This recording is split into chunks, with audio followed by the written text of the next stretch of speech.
The opening scene is eerie and gloomy, revealing a mysterious character with glowing red eyes and a face obscured by a terrifying mask surrounded by dark tentacles. A majestic yet desolate landscape appears, showing ancient houses hidden among towering cliffs, creating a chilling atmosphere. In a dark cave, a girl with a blood-stained face tries to touch the long-haired young man, but he coldly says, "I already told you, can you leave me alone?"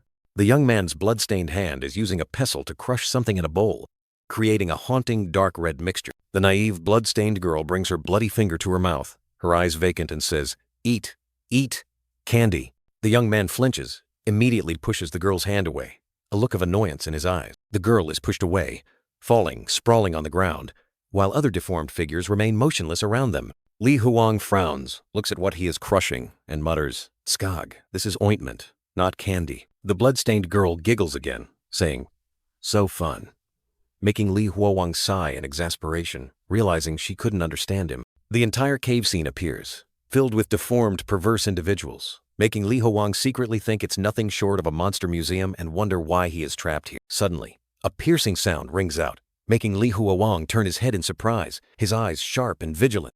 A large, hideous mutant approaches Li Huowang, grins disgustingly, and says, "Let me play with you for a bit." The fat mutant has pinned down a white-haired girl, making her cry out in fear, "No," while he sneers, promising it's just for a bit. The other mutants around them also begin to cackle savagely, creating an utterly terrifying atmosphere. The disgusting laughter and the white-haired girl's sobs echo throughout the cave, making Li Huowang tighten his grip on the pestle, his eyes hardening. The young man closes his eyes, trying to calm himself, muttering, "It's all fake, just an illusion." Li Huowang tightens his grip on the medicine pestle, which now emits a fiery red glow as if absorbing his anger, and he firmly declares, "Everything is fake." With a horrifying bang, Li Huowang swings the pestle, striking the fat mutant directly on the head, blood splattering everywhere. The mutant is sent flying, his body horribly disfigured.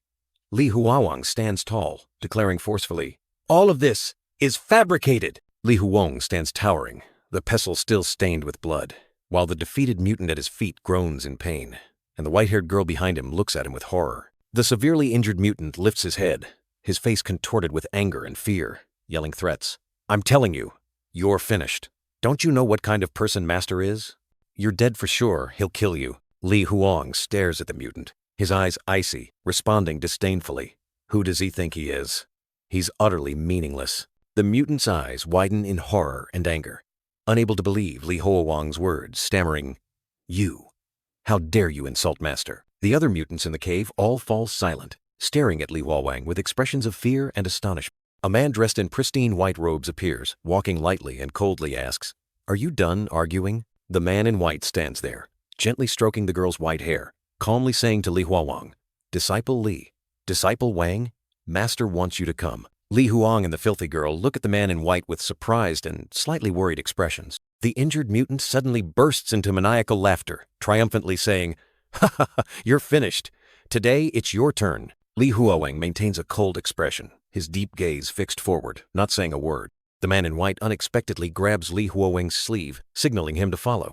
The white-haired woman, with anxious eyes, gently holds on to Li Huowang, pleading with him not to leave. The man in white leads the group, with Li Huowang and the white-haired woman following, while the filthy girl stumbles along, clinging to them and muttering incomprehensibly about candy. The group continues deeper into the dark cave, where a faint light from ahead is barely enough to illuminate the treacherous path. The white-haired woman looks up, her purple eyes holding suspicion and a hint of fear as she lightly touches the sparkling specks of light in the air, like fairy dust. The four finally exit the cave entrance, facing the majestic sight of towering rock cliffs reaching towards the deep blue sky. Li Huowang raises a hand to cover his face, his eyes full of contemplation as he questions himself about the sudden outburst of anger. Disciple Li tells himself that his nature is not ostentatious, and he absolutely cannot let the unpleasant things around him affect his true self. Suddenly, a small, dirty hand lightly touches Li Huowang's arm, pulling him out of his deep thoughts. Li Huowang looks up at the sky, takes a deep breath to regain his composure, telling himself that he cannot lose control again.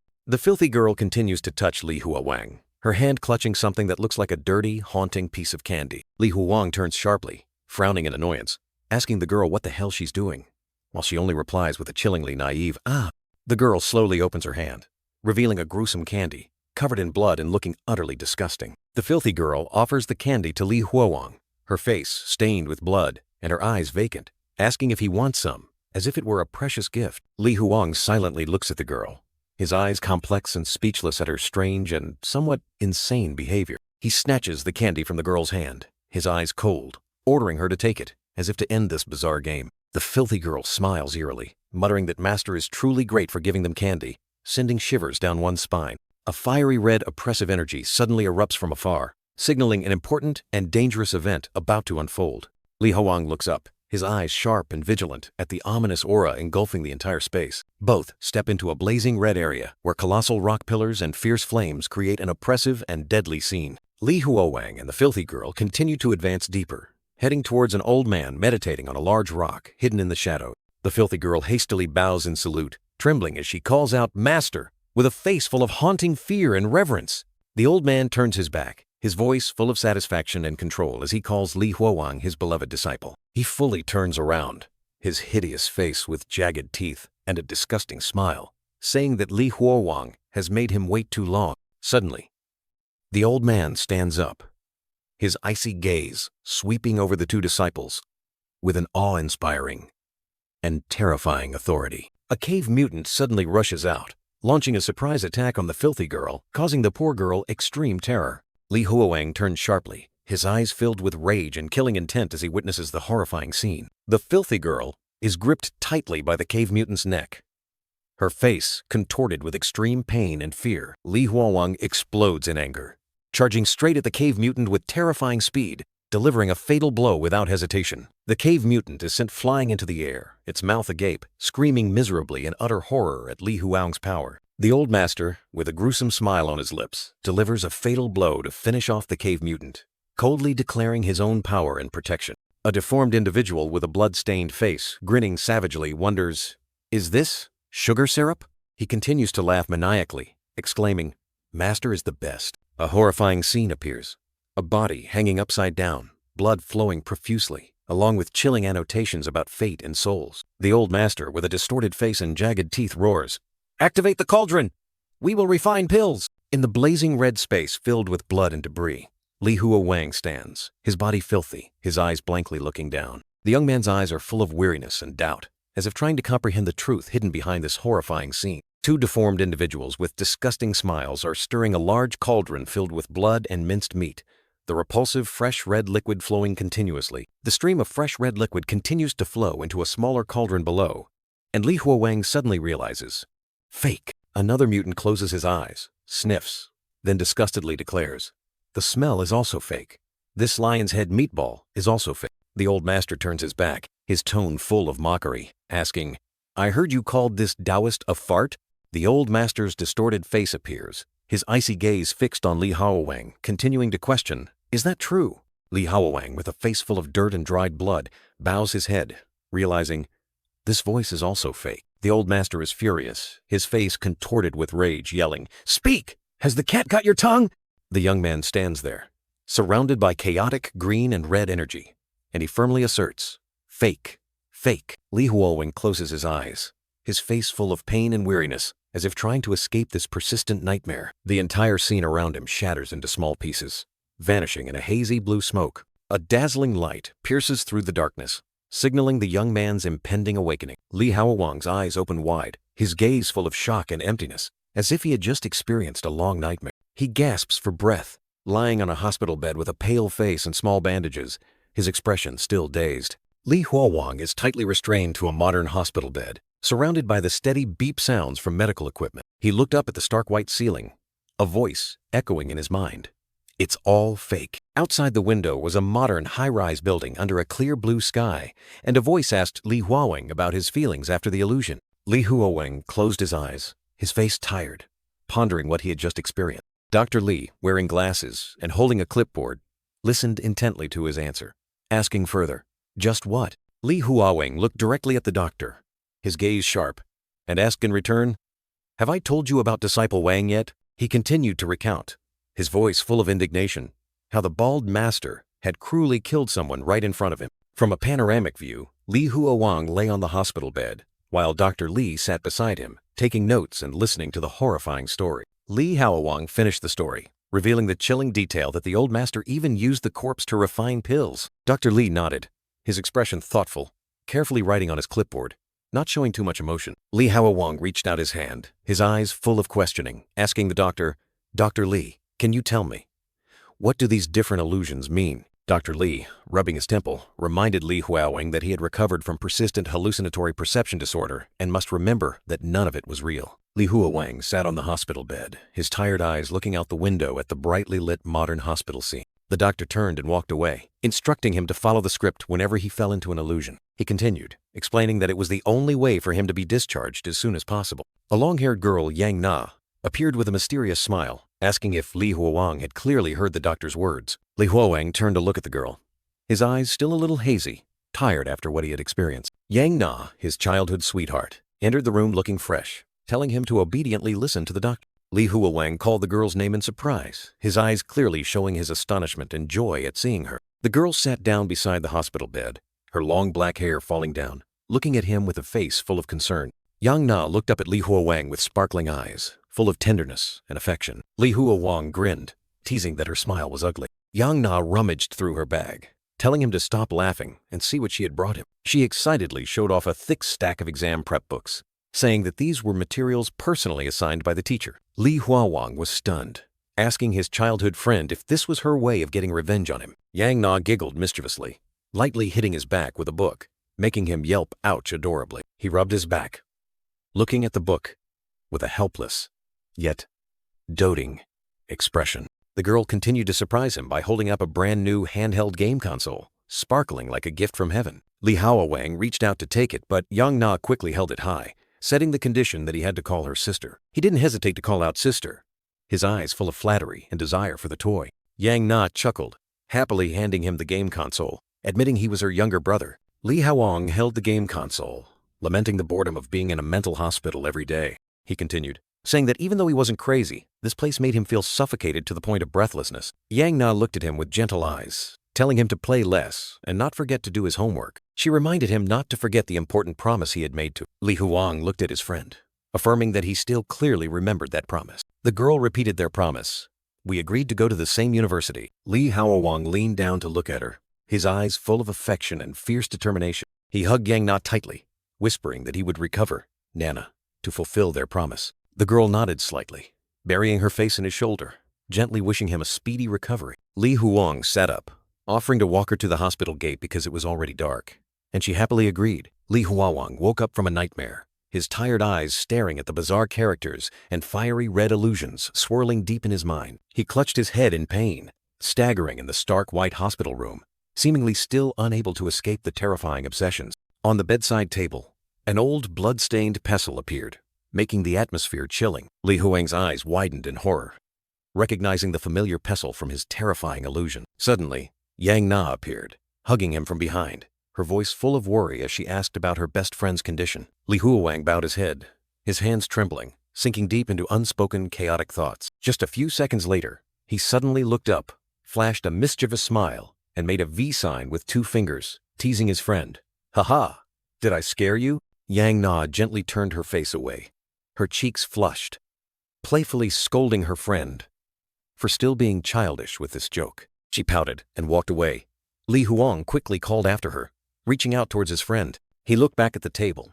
The pestle was gone, making him wonder if he had seen wrong or if it was just another illusion. Li Huowang hurriedly called Yang Na's name, urging her to wait for him, not wanting his friend to be angry. A close-up of the lunchbox Yang Na had brought neatly placed on the table, like a reminder of her care. He ran after Yang Na outside, apologizing as he ran, hoping she wouldn't be angry with him for the recent joke. Li Huowang tried to reach his friend, muttering that he wanted to make her happy, but around him, eerie laughter from the illusions echoed. Horrifying mutants from the illusions appeared, cackling eerily, surrounding Li Huowang in a distorted space. He still tried to chase Yang Na, repeating his apologies, completely unaware of the illusions surrounding him. Li Huowang confusedly wondered if his friend was truly ignoring him, his eyes full of doubt and disappointment. Yang Na suddenly turned back, lightly touched his nose, and gave a mischievous, doting smile. The girl gently took Li Huowang's hand, promising to visit him next week, and telling him to take care of himself. Li Huowang smiled brightly, his eyes filled with hope and warmth as he looked at his friend. Yang Na waved goodbye, her figure gradually fading in the sunlight, and Li Huowang waved back with lingering reluctance. Back in the dark hospital corridor, Li Huowang walked heavily, thinking about what had just happened. He told himself that he had truly seen the pestle in the hospital room. It couldn't have been an illusion. Li Huowang was extremely worried, wondering if his condition was worsening. If he couldn't be discharged in time, he wouldn't be able to take the university entrance exam with Yang Na. He reassured himself that Dr. Li was the best person his father could find. But then he cried out in frustration and helplessness. A close-up of Li Huowang's eyes wide with horror, his face filled with extreme fear and unease. He suddenly felt something in his pocket, quickly checking with a curious and suspicious expression. Li Huowang's eyes were wide open, his gaze filled with extreme astonishment and confusion at the new discovery. He looked in horror at the object in his hand, a dark red liquid mass, wondering if this was the candy syrup that his senior had given him in the illusion. Li Huowang tasted a bit, recognized the familiar sweetness, and realized in horror that things from the illusions were gradually becoming real, deciding he had to report it to Dr. Li immediately. Li Huowang was startled to realize that if these illusions were real, they not only contained meaningless things, but also a golden opportunity. His eyes flashed with ambition, because within them also lay his own golden opportunity. The scene shifted, taking viewers to a majestic mountainous region, where towering cliffs stretched towards the blue sky. Inside the damp cave, a mortar and pestle set with fresh red medicine and a few small bowls containing mysterious liquids appeared. Li Huowang, in ancient attire, turned his back to the crowd of mutants, asking if they had any money with them. The young man explained that money, gold, silver, or jade pendants were all acceptable, as they couldn't spend it in this place anyway. The mutants just looked at each other, their eyes blank and vacant, not understanding Li Huowang's words. He sighed in frustration, telling himself that these addicts couldn't possibly have any money on them. Li Huowang's gaze suddenly wavered as a faint voice called out his name, Senior Brother Li. The frail, white-haired girl, her face stained with blood, gently reached out as if to grasp the young man's hand. She bent down, carefully removing the golden bracelet from her ankle. With hopeful eyes, the white-haired girl offered the golden bracelet to Li Huowang, asking if it was good enough. The boy and girl knelt facing each other, Li Huowang gently taking the bracelet from her hand. He carefully examined the bracelet, noticing that despite its delicate appearance, it had surprising weight. It was indeed real gold. With a slight smirk, Li Huowang declared he would borrow the golden bracelet for now, and promised to return it later. In return, he gave the girl a sweet candy, telling her it was edible and very delicious. The surrounding mutants could only watch, one of them clicking his tongue in disappointment that there was nothing interesting to see. Suddenly, a figure in white robes appeared, asking the crowd what they were doing there. The senior brother in white looked down with a cold expression, questioning why they weren't working. The frightened mutants immediately dispersed, leaving only Li Huowang and the white-haired girl still sitting there. The senior brother suddenly noticed the presence of junior brother Li, his eyes showing a hint of surprise. He subtly curled his lip, regretting that Li Huowang couldn't become a medicinal ingredient for his master. Junior brother Li turned his face away, trying to rummage through his memories to recall the master's name. In his mind, the name Xuanyang gradually became clear. The senior brother in white snorted coldly, ordering everyone to return to work immediately, or their master would flay them. An emerald green jade pendant dangled from the senior brother's waist, emitting a faint glow. Li Huowang stared at the jade pendant, wondering if it was a valuable antique. A sinister smile appeared on his lips, for that beautiful jade pendant would soon be his. Time quickly passed to 3 a.m. Li Huowang had sneaked out and stood before Xuanyang's cave. He breathed a sigh of relief, seeing that everything was going smoothly, as Xuanyang was not in the cave tonight, and this jade pendant would be enough for both his and Yang Na's tuition fee. Li Huowang was tiptoeing along the rugged mountain path, his mind filled only with sneering laughter and the obsession with his jade pendant. He suddenly stopped, his eyes widening in surprise as he saw a dazzling light ahead, illuminating the dark trail. Li Huowang's wary gaze swept through the darkness, wondering if anyone was waiting ahead. A mutant senior brother with a distorted face suddenly appeared, staring at Li Huowang and asking what he was doing here at this hour. Li Huowang forced a smile, trying to hide his panic at being discovered trying to escape. A painful groan escaped his mouth as a sudden strong force struck him, sending him tumbling. The mutant senior brother roared a threat, declaring he wouldn't let Li Huowang escape and warning him that he would die if he didn't cooperate. Li Huowang was astonished to realize that his attacker was none other than senior brother Xuanyang, whom he thought he had dealt with in a previous illusion. Senior brother Xuanyang looked at him coldly, mocking him for wearing the robes of a medicine servant, and smugly stating that he was lucky to have escaped death. Another group of cave mutants appeared, holding bright torches and urging Li Huowang to go with them to escape this miserable place, saying that the guards had been dealt with. Li Huowang maintained his forced smile, secretly thinking about these people's escape plan. He groaned in pain again as he was urged more forcefully. The mutant senior brother continued to threaten, demanding that he come along or die, saying there was no way he could report to that scabby old man. Li Huowang frowned, feeling a headache from these unexpected developments. but still told himself he could return to the hospital at any time. He disdainfully thought that a bunch of NPCs in his illusion couldn't do anything to him. Li Huowang's eyes suddenly flew open, his gaze filled with shock, and a gasp escaped his mouth. He realized with horror that he had returned to reality, still tied tightly to the hospital bed, like a prisoner. In the dark night, he worried that the nurse was fast asleep and couldn't check if the jade pendant or golden bracelet had followed him back to the real world. Li Huowang decided to ignore it, telling himself he would check everything later, and once again, he was pulled into the illusion with bloodshot eyes full of murderous intent. He stood alone on the familiar mountain path, surprised to see that everyone had disappeared. Li Huowang smirked, confident that his own illusions couldn't harm him. The scene shifted to a majestic mountain shrouded in mist, tinged with a deep purple sunset. A resounding shout echoed, urging everyone to quickly wake up and move. A cave mutant rushed past, announcing that the master had ordered everyone to gather at Huiyandian. Li Huowang lay sprawled on the straw-covered ground, lazily asking what was happening, while other mutants also whispered amongst themselves. His eyes widened, his gaze full of contemplation, as he listened to the chatter around him. A massive crowd of cave mutants was gathered in front of Huiyandian, an ancient and majestic structure. Master Xuanyang appeared, his face hideous and his eyes sharp, asking if everyone was present. Li Huowang stood among the crowd, secretly wondering what trick this old man was up to now. Master Xuanyang spoke in a cold voice, revealing that someone had tried to escape last night, and among them were two of his close disciples. Master Xuanyang appeared eerily, floating in mid-air with a gruesome smile, surrounded by tightly bound mutants hanging suspended. And he declared, "This old man is severely injured." A weary-looking Li Huowang, with disheveled long hair, stood amidst the crowd of bound mutants, while Master Xuanyang calmly spoke about the sect's rules. The rules of the Shishan Donghua sect are very clear. Reward merit, punish transgression. A tightly bound mutant gagged, his eyes wide with terror as he listened to the old man's words. Li Huowang, with cold and disdainful eyes, secretly thought about those who were caught. Already caught?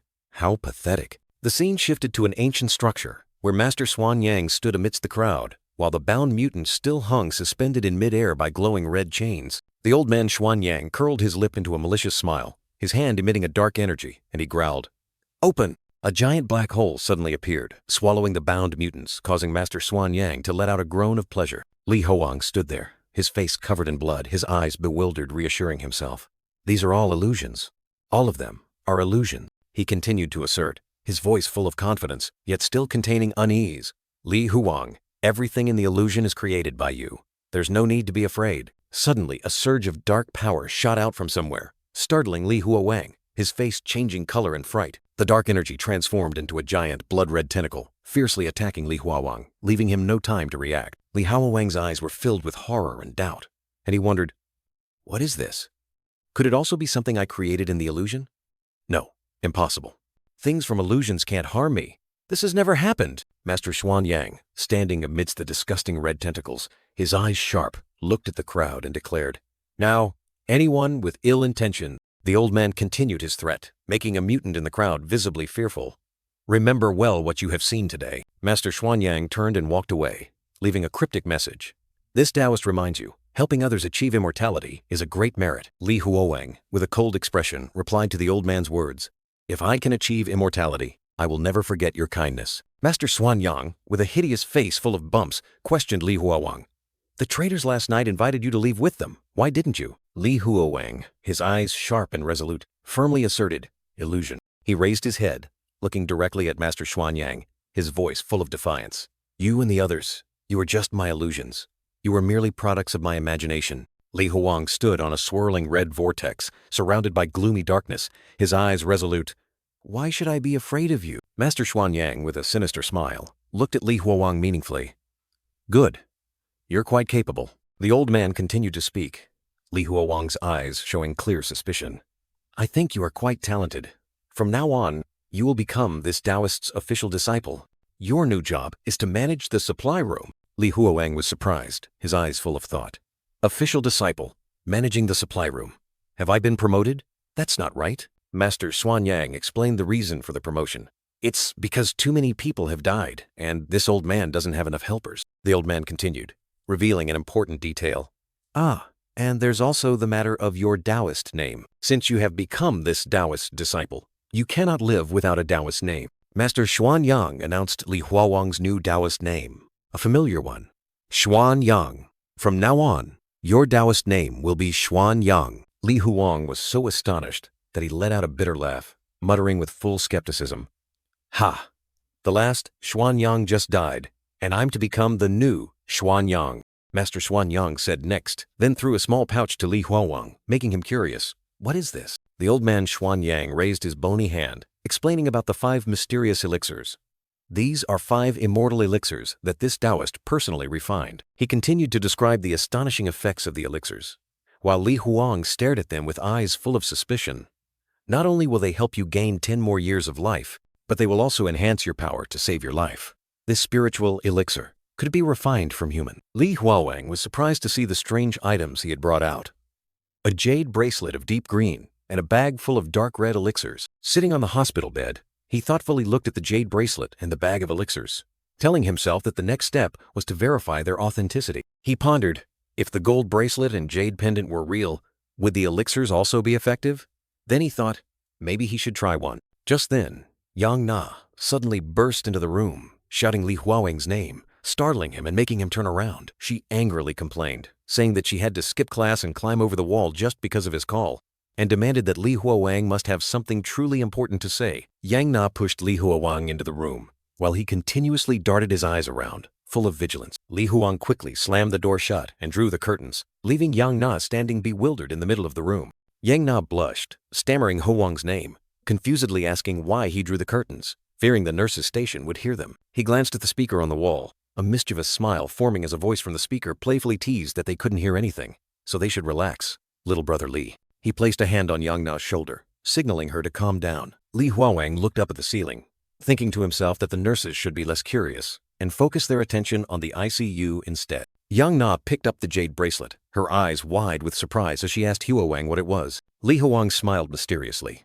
instructing the girl to keep quiet and listen to him. 2 pairs of eyes, one belonging to Li Huowang full of determination, the other to Yang Na, brimming with curiosity. Both shone with seriousness. A few days later, Li Huowang sat on the bed, his face distraught as everyone. Even his parents disbelieved what he said and thought he had gone mad. Huowang's eyes were filled with despair. He thought to himself that Yang Na was his only savior, the only one willing to listen, and begged her to trust him. From the speaker on the wall, a teasing voice announced that Li Huowang's girlfriend had come to visit him again. Li Huowang beamed, overjoyed as he called out Yang Na's name. He peeked out the door, saw a group of security guards approaching, and thought to himself that Yang Na had returned just as he predicted. Li Huowang watched the backs of the security guards patrolling the hallway. He turned to ask Section Chief Zhao, who was passing by, his face full of curiosity. "Section Chief Zhao, what's wrong? Did something happen?" Section Chief Zhao adjusted his hat, sternly telling Huowang to quickly close the door and not to go out so casually. Section Chief Zhao walked and loudly instructed that if old Lu was seen, it should be reported immediately because he was secretly distributing medicine haphazardly again. Li Huowang replied blankly, "Oh yes." Li Huowang entered the room, thinking to himself how that frail old Lu could escape from the special care unit. But then he dismissed all thoughts, determined to go meet Yang Na. The entire hospital stood majestically under the daylight. Li Huowang and Yang Na leaned against the hospital's outer wall, and the girl began to explain that she had taken the jade bracelet and gold bracelet he gave her for appraisal. Yang Na seriously announced, "That jade bracelet is a genuine antique. Its estimated value is no less than 400,000 yuan. And the gold bracelet is also real gold." Li Huowang covered his face, emotions surging as everything was just as he predicted. He had known it would be like this. He lifted his face, flashing a wild smile with bloodshot eyes, shouting in ecstasy, "I am not crazy." Li Huowang rushed to embrace Yang Na, bursting into excited laughter. "Nana, I am not crazy." Around him, blurry images seemed to dance, reflecting his release from psychological burden. Li Huowang told himself that his abilities were real, and it was best not to recover too quickly, then teased Yang Na that she was about to become a rich young lady. Yang Na irritably lightly hit Li Huowang's arm, scolding him for talking nonsense. She sighed, looking at Li Huowang with worry, saying that his health was more important than any ability. Yang Na seriously asked Li Huowang to promise to continue treatment and take his medicine, otherwise she would no longer help him. After a moment of silence, Li Huowang reluctantly agreed, but behind them, a strange, haunting figure lurked. Suddenly, a strange sound made Li Huowang turn around sharply, while Yang Na beside him was utterly terrified. A hideous patient, old Lu, lunged forward, grabbing Yang Na's neck tightly, causing her to writhe in pain. Li Huowang's eyes widened, and he roared old Lu's name in extreme fury. Without hesitation, he lunged straight towards old Lu, determined to rescue Yang Na from the madman's clutches. But at that very moment, a sharp object tore through the air, piercing Li Huowang's eye, causing blood to splatter. The fatal blow made Li Huowang collapse to the ground, while Yang Na screamed his name in horror. Lying flat on the cold ground, Li Huowang's face was drenched in fresh blood, and he weakly tried to stop the attacker. In that moment of life and death, images of Master Xuanyang and the mysterious elixirs suddenly appeared, like a reminder of something that could grant the eater 10 more years of life and terrifying power to save a life. Yang Na cried out in despair, her face drenched in tears, frantically asking if Li Huowang was okay. In her tear-filled eyes, the image of Li Huowang devouring the elixir appeared vividly, hauntingly. With fiery eyes, Li Huowang slowly stood up, his entire body erupting with a menacing red aura as he gnawed on the elixir. The sharp object that had just attacked him shattered into pieces on the ground, leaving only fragments. Old Lu, the attacker, stared in horror, unable to believe what was happening before his eyes. With bloodshot eyes full of murderous intent, Li Huowang lunged forward, delivering a fatal blow to old Lu. His hand pierced straight into old Lu's face, fresh blood splattering, a horrifying and chilling sight. He relentlessly struck, punching old Lu repeatedly, causing him to collapse in a pool of blood. Li Huowang bent down to look at old Lu, flashing a wild smile, his bloodshot eyes seeming to devour everything. Advertisement. After the battle, Li Huowang was tightly shackled. He strained and struggled, trying to break free from his restraints. Confined in the isolation room for dangerous patients, he screamed that he was only defending himself and protecting Yang Na. Dr. Li adjusted his glasses, coldly remarking that his actions were not self-defense but retaliation. He approached, questioning Li Huowang about how he could inflict such severe injuries, as it was not something an ordinary person could do. Li Huowang lowered his face, silently avoiding the doctor's scrutinizing gaze, unsure how to answer. With sharp eyes, Dr. Li looked directly at him, warning that he hated patients lying to him the most. Tied tightly to the chair, Li Huowang thought in confusion, determined to keep the secret of the elixir hidden. Li Huowang's tired eyes were half closed. He seemed not to care about Dr. Li's barrage of questions. Dr. Li, with a face full of worry mixed with annoyance, tried to continue the conversation, but it seemed all his words fell on deaf ears. Losing patience with the patient's indifference, the doctor had to call Li Huowang by name directly, hoping to pull him back to reality. Suddenly, the scene shifted abruptly. A hand reached out in a desolate space where figures in ancient attire sat silently around. Xuanyuan, Li Huowang, though his body was covered in scratches, still offered a faint smile, accepting the current situation as a last resort. Under the ruined archway appeared an old man with a long beard, his figure hazy in a wisp of black smoke, lecturing on 3-1s and Taiji amidst a gloomy sky and earth. In the solemn grand hall, disciples in white robes knelt reverently, listening to the teachings about bestowing blessings, saving sentient beings, and purifying the 3 realms. Master Xuanyang, with a deformed face and jagged teeth, called out Xuanyuan's name, his eyes full of hidden meaning. Master Xuanyang entrusted Xuanyuan to another senior disciple, instructing him to teach this newly joined disciple of Qingfeng Temple, as Xuanyuan still had too many things he didn't understand. Senior disciple Zheng Kun respectfully replied, while Xuanyuan merely bowed his head silently, not saying a word. Master Xuanyang declared the lecture concluded, ordering all disciples to go to dinner, breaking the solemn atmosphere. Xuanyuan felt a strange gaze following him, making him wonder about the person staring at him. Senior disciple Zheng Kun introduced himself as the only remaining inner disciple after the betrayal of the 2 previous senior disciples, and also reminded Xuanyuan to always maintain a respectful attitude in Qingfeng Temple. Zheng Kun whispered a contemptuous remark about someone's petty character, which caught Xuanyuan's attention. Xuanyuan scratched his head, giving an awkward smile as he asked senior disciple Zheng Kun about the next steps after becoming the master's disciple, hoping for his guidance. Zheng Kun walked and talked, revealing that despite being personally accepted by the master, Xuanyuan was only assigned to manage the supply room, implying that he was far from reaching the path of cultivation to immortality. Xuanyuan was stunned, his eyes wide when he heard the path to immortality mentioned, a long-held aspiration of his. He was so agitated that he grabbed Zheng Kun's shoulder, urgently asking if the master truly had the ability to teach him to become an immortal. Zheng Kun calmly reassured Xuanyuan, admitting the master's power was extraordinary, but hinted at the difficulty of the path to immortality. With a smug expression, Zheng Kun disdainfully implied that only inner disciples like him were qualified to learn the path to immortality. Xuanyuan looked down thoughtfully, realizing this place held countless secrets, but his thoughts quickly turned to making money, determined to extract as much as possible from here. The scene shifted to the Qingfeng Temple alchemy chamber, where disciples stood around a giant, glowing red cauldron, enveloped by an atmosphere of mystery and danger. Master Xuanyang, with glowing red eyes and a distorted face, clearly showed extreme madness and excitement during the pill refining process. The disciples surrounded the cauldron, witnessing a fierce surge of red energy, signaling that the pill refining process was reaching its climax. The swirling red energy continuously condensed, gradually forming a dark red elixir, emitting an eerie glow. An exquisitely carved green jade vase appeared, from which a faint blue smoke rose, carrying a mysterious beauty. The old master, hovering in midair with a delighted smile, surrounded by elixirs and streams of azure energy, uttered words of satisfied praise. Xuanyuan looked up at the astonishing scene, blaming himself for being too short-sighted, only thinking about money, realizing his own vision was too narrow. Xuanyuan's eyes suddenly flashed red, and a sinister smile appeared on his lips as he conceived the idea of turning this extraordinary ability into reality. The old master hovered in the air, holding the green jade vase, calling out to Xuanyuan, like an eerie invitation to what was about to unfold. Xuanyuan, in the illusion, secretly thought about his new job and resolved to grasp the power, then asked the master for the next instruction. Master Xuanyang,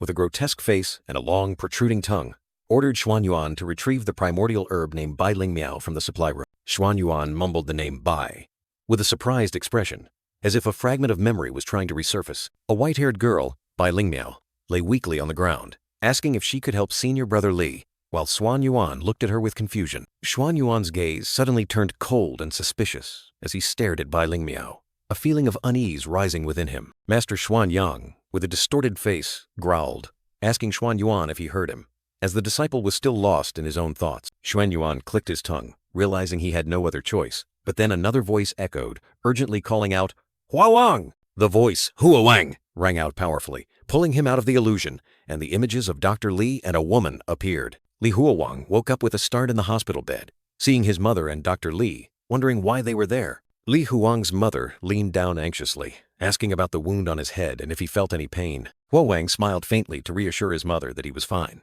feeling no pain at all.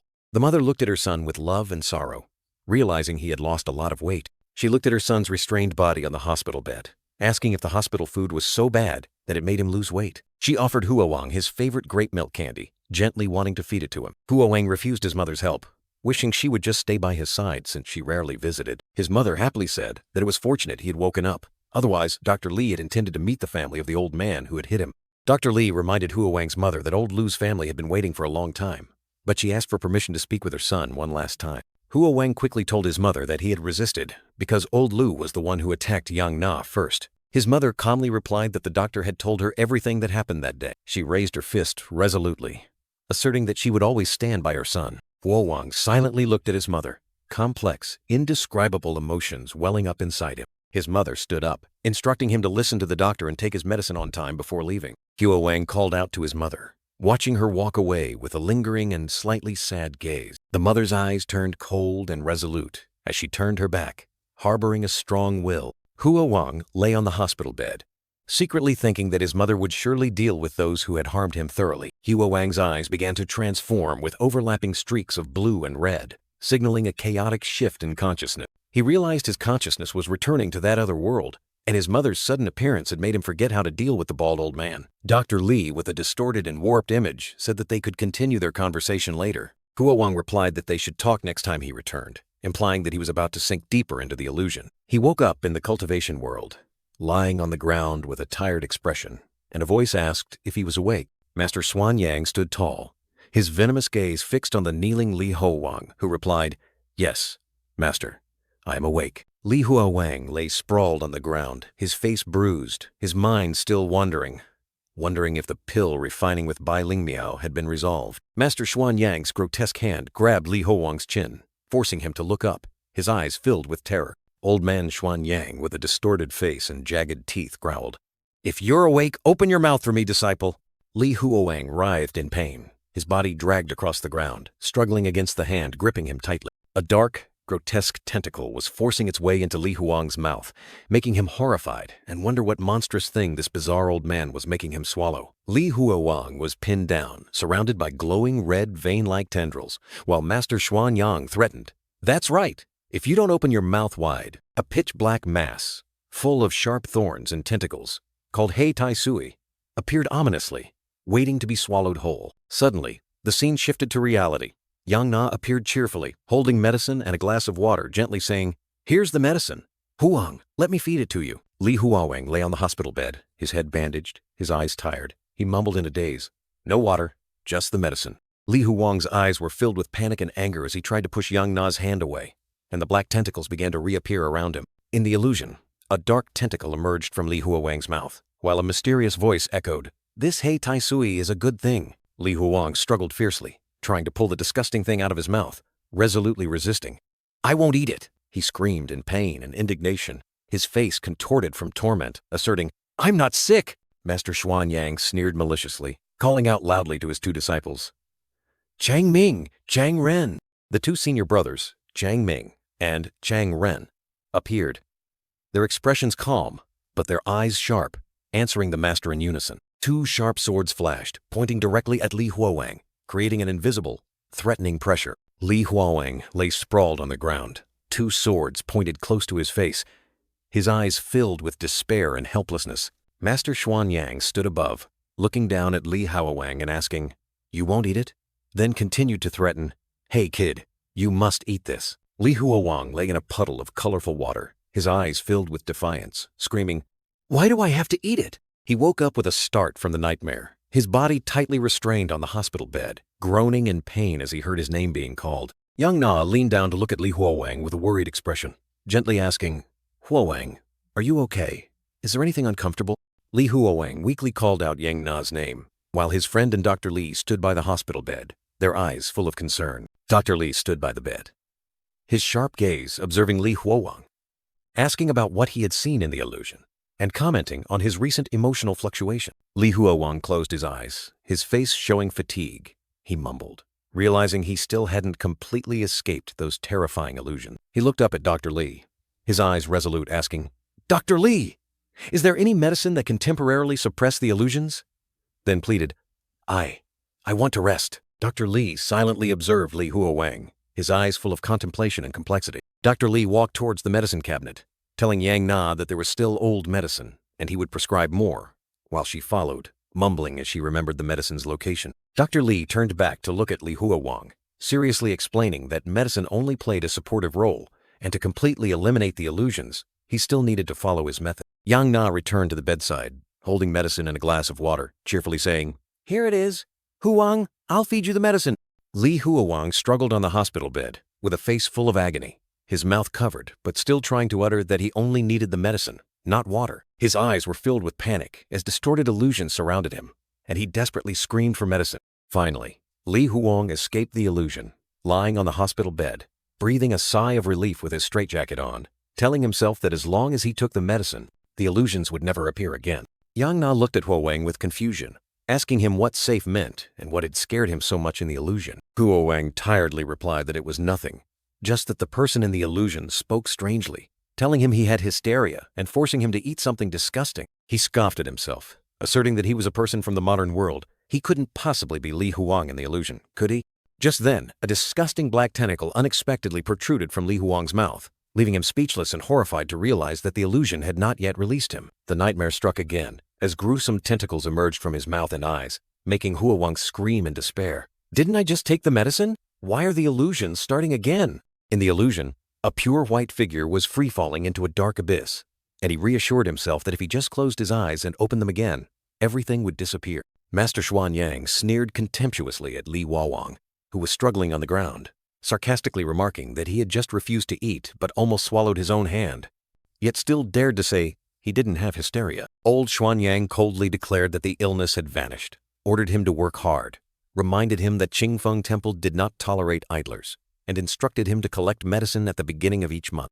Tears streamed down Li Huowang's face as black tentacles emerged from his mouth again, and he painfully wondered, could it be that this is the reality? Fragments of modern reality, where Yang Na and he existed, shattered like a mirror. The reality he once believed in, with Yang Na and a normal life, was disintegrating into pieces, making Huowang realize in horror that it was all false. Bai Lingmiao knelt, her face sad, saying that senior brother Wang thought he was dead and was about to do something, which made Li Huowang surprised and ask about that fat man with a cleft lip.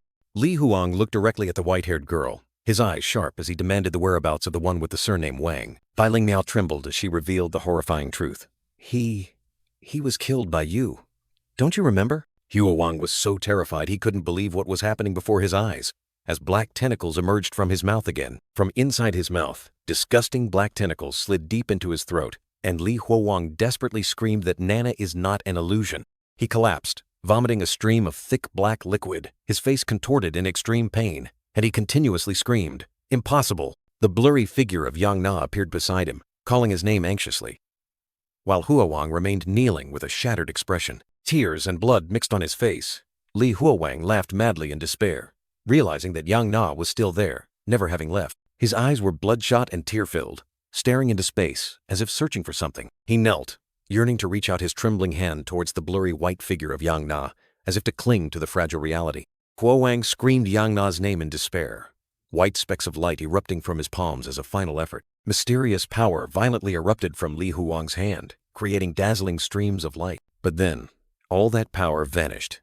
Li Huowang collapsed again, the white light fading in despair. Tears and blood still streamed down his face, and he let out a tormented scream of, "Why?" He writhed on the ground, screaming in despair. "Why am I in this cursed place? This damned illness still won't let me go." In a dark cave, a group of other disciples sat grinding stones with lifeless expressions, repeating the monotonous task like soulless corpses. In the gloomy space, Bai Lingmiao appeared, looking frail, carefully holding a plate of hot steamed buns in her hand.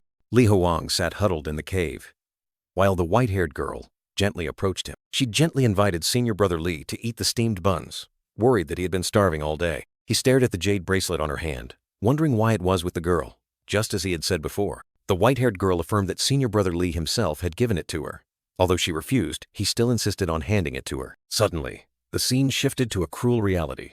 Li Huowang laughed wildly, hugging Bai Lingmiao tightly and shouting that he was not sick. She continued to recount, her eyes full of fear, that after giving her the bracelet, he had laughed and screamed that he was not sick. Li Huowang painfully clutched his head in reality, while an image of his past self with a sneer appeared, asking, "And then?"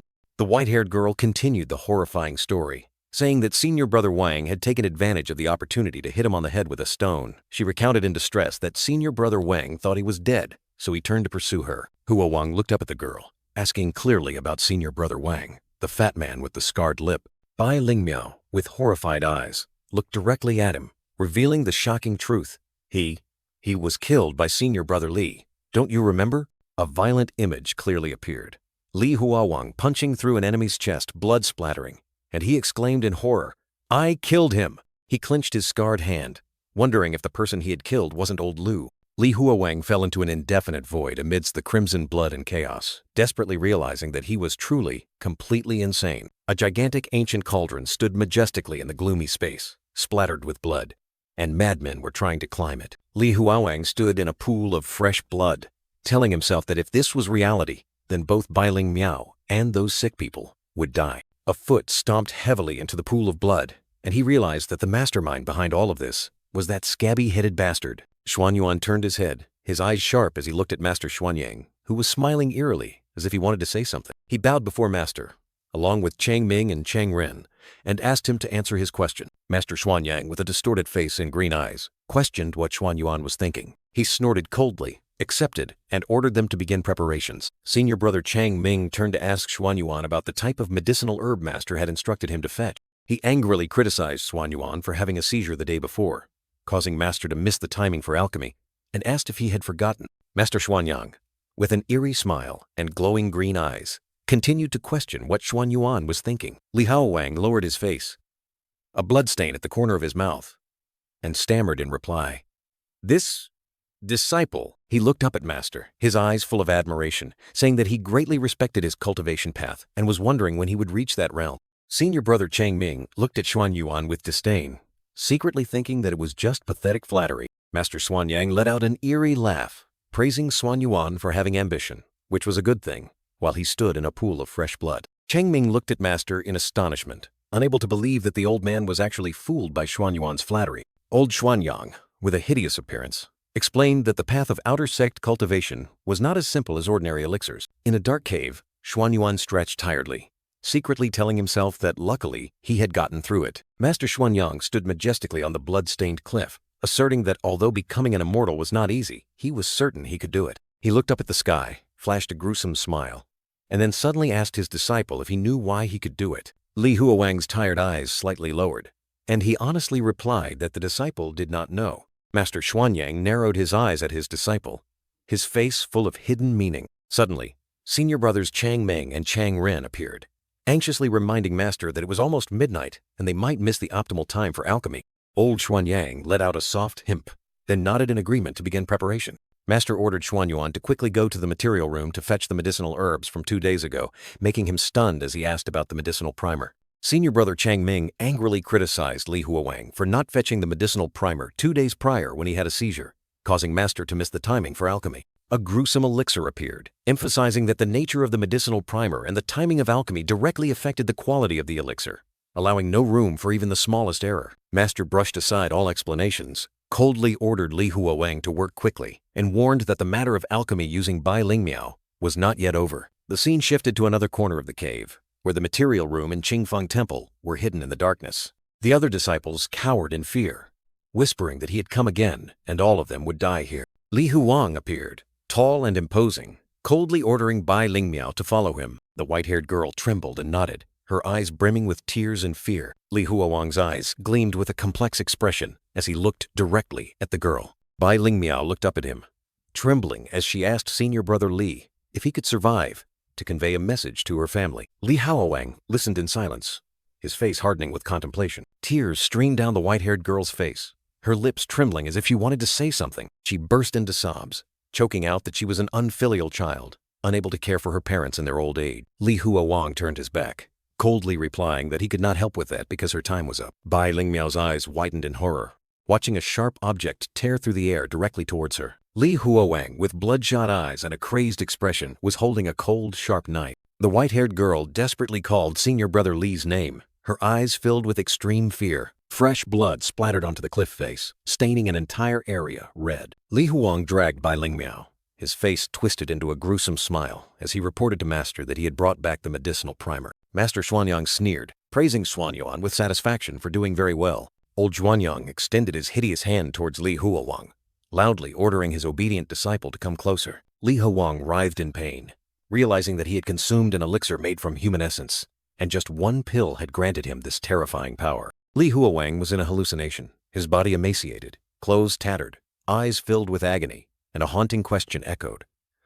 That lecherous villain who swallowed countless elixirs? How should I kill him? Suddenly, Master Xuanyang appeared with a hideous face, his body emitting an eerie blue light, and he growled, "Good disciple, come here!"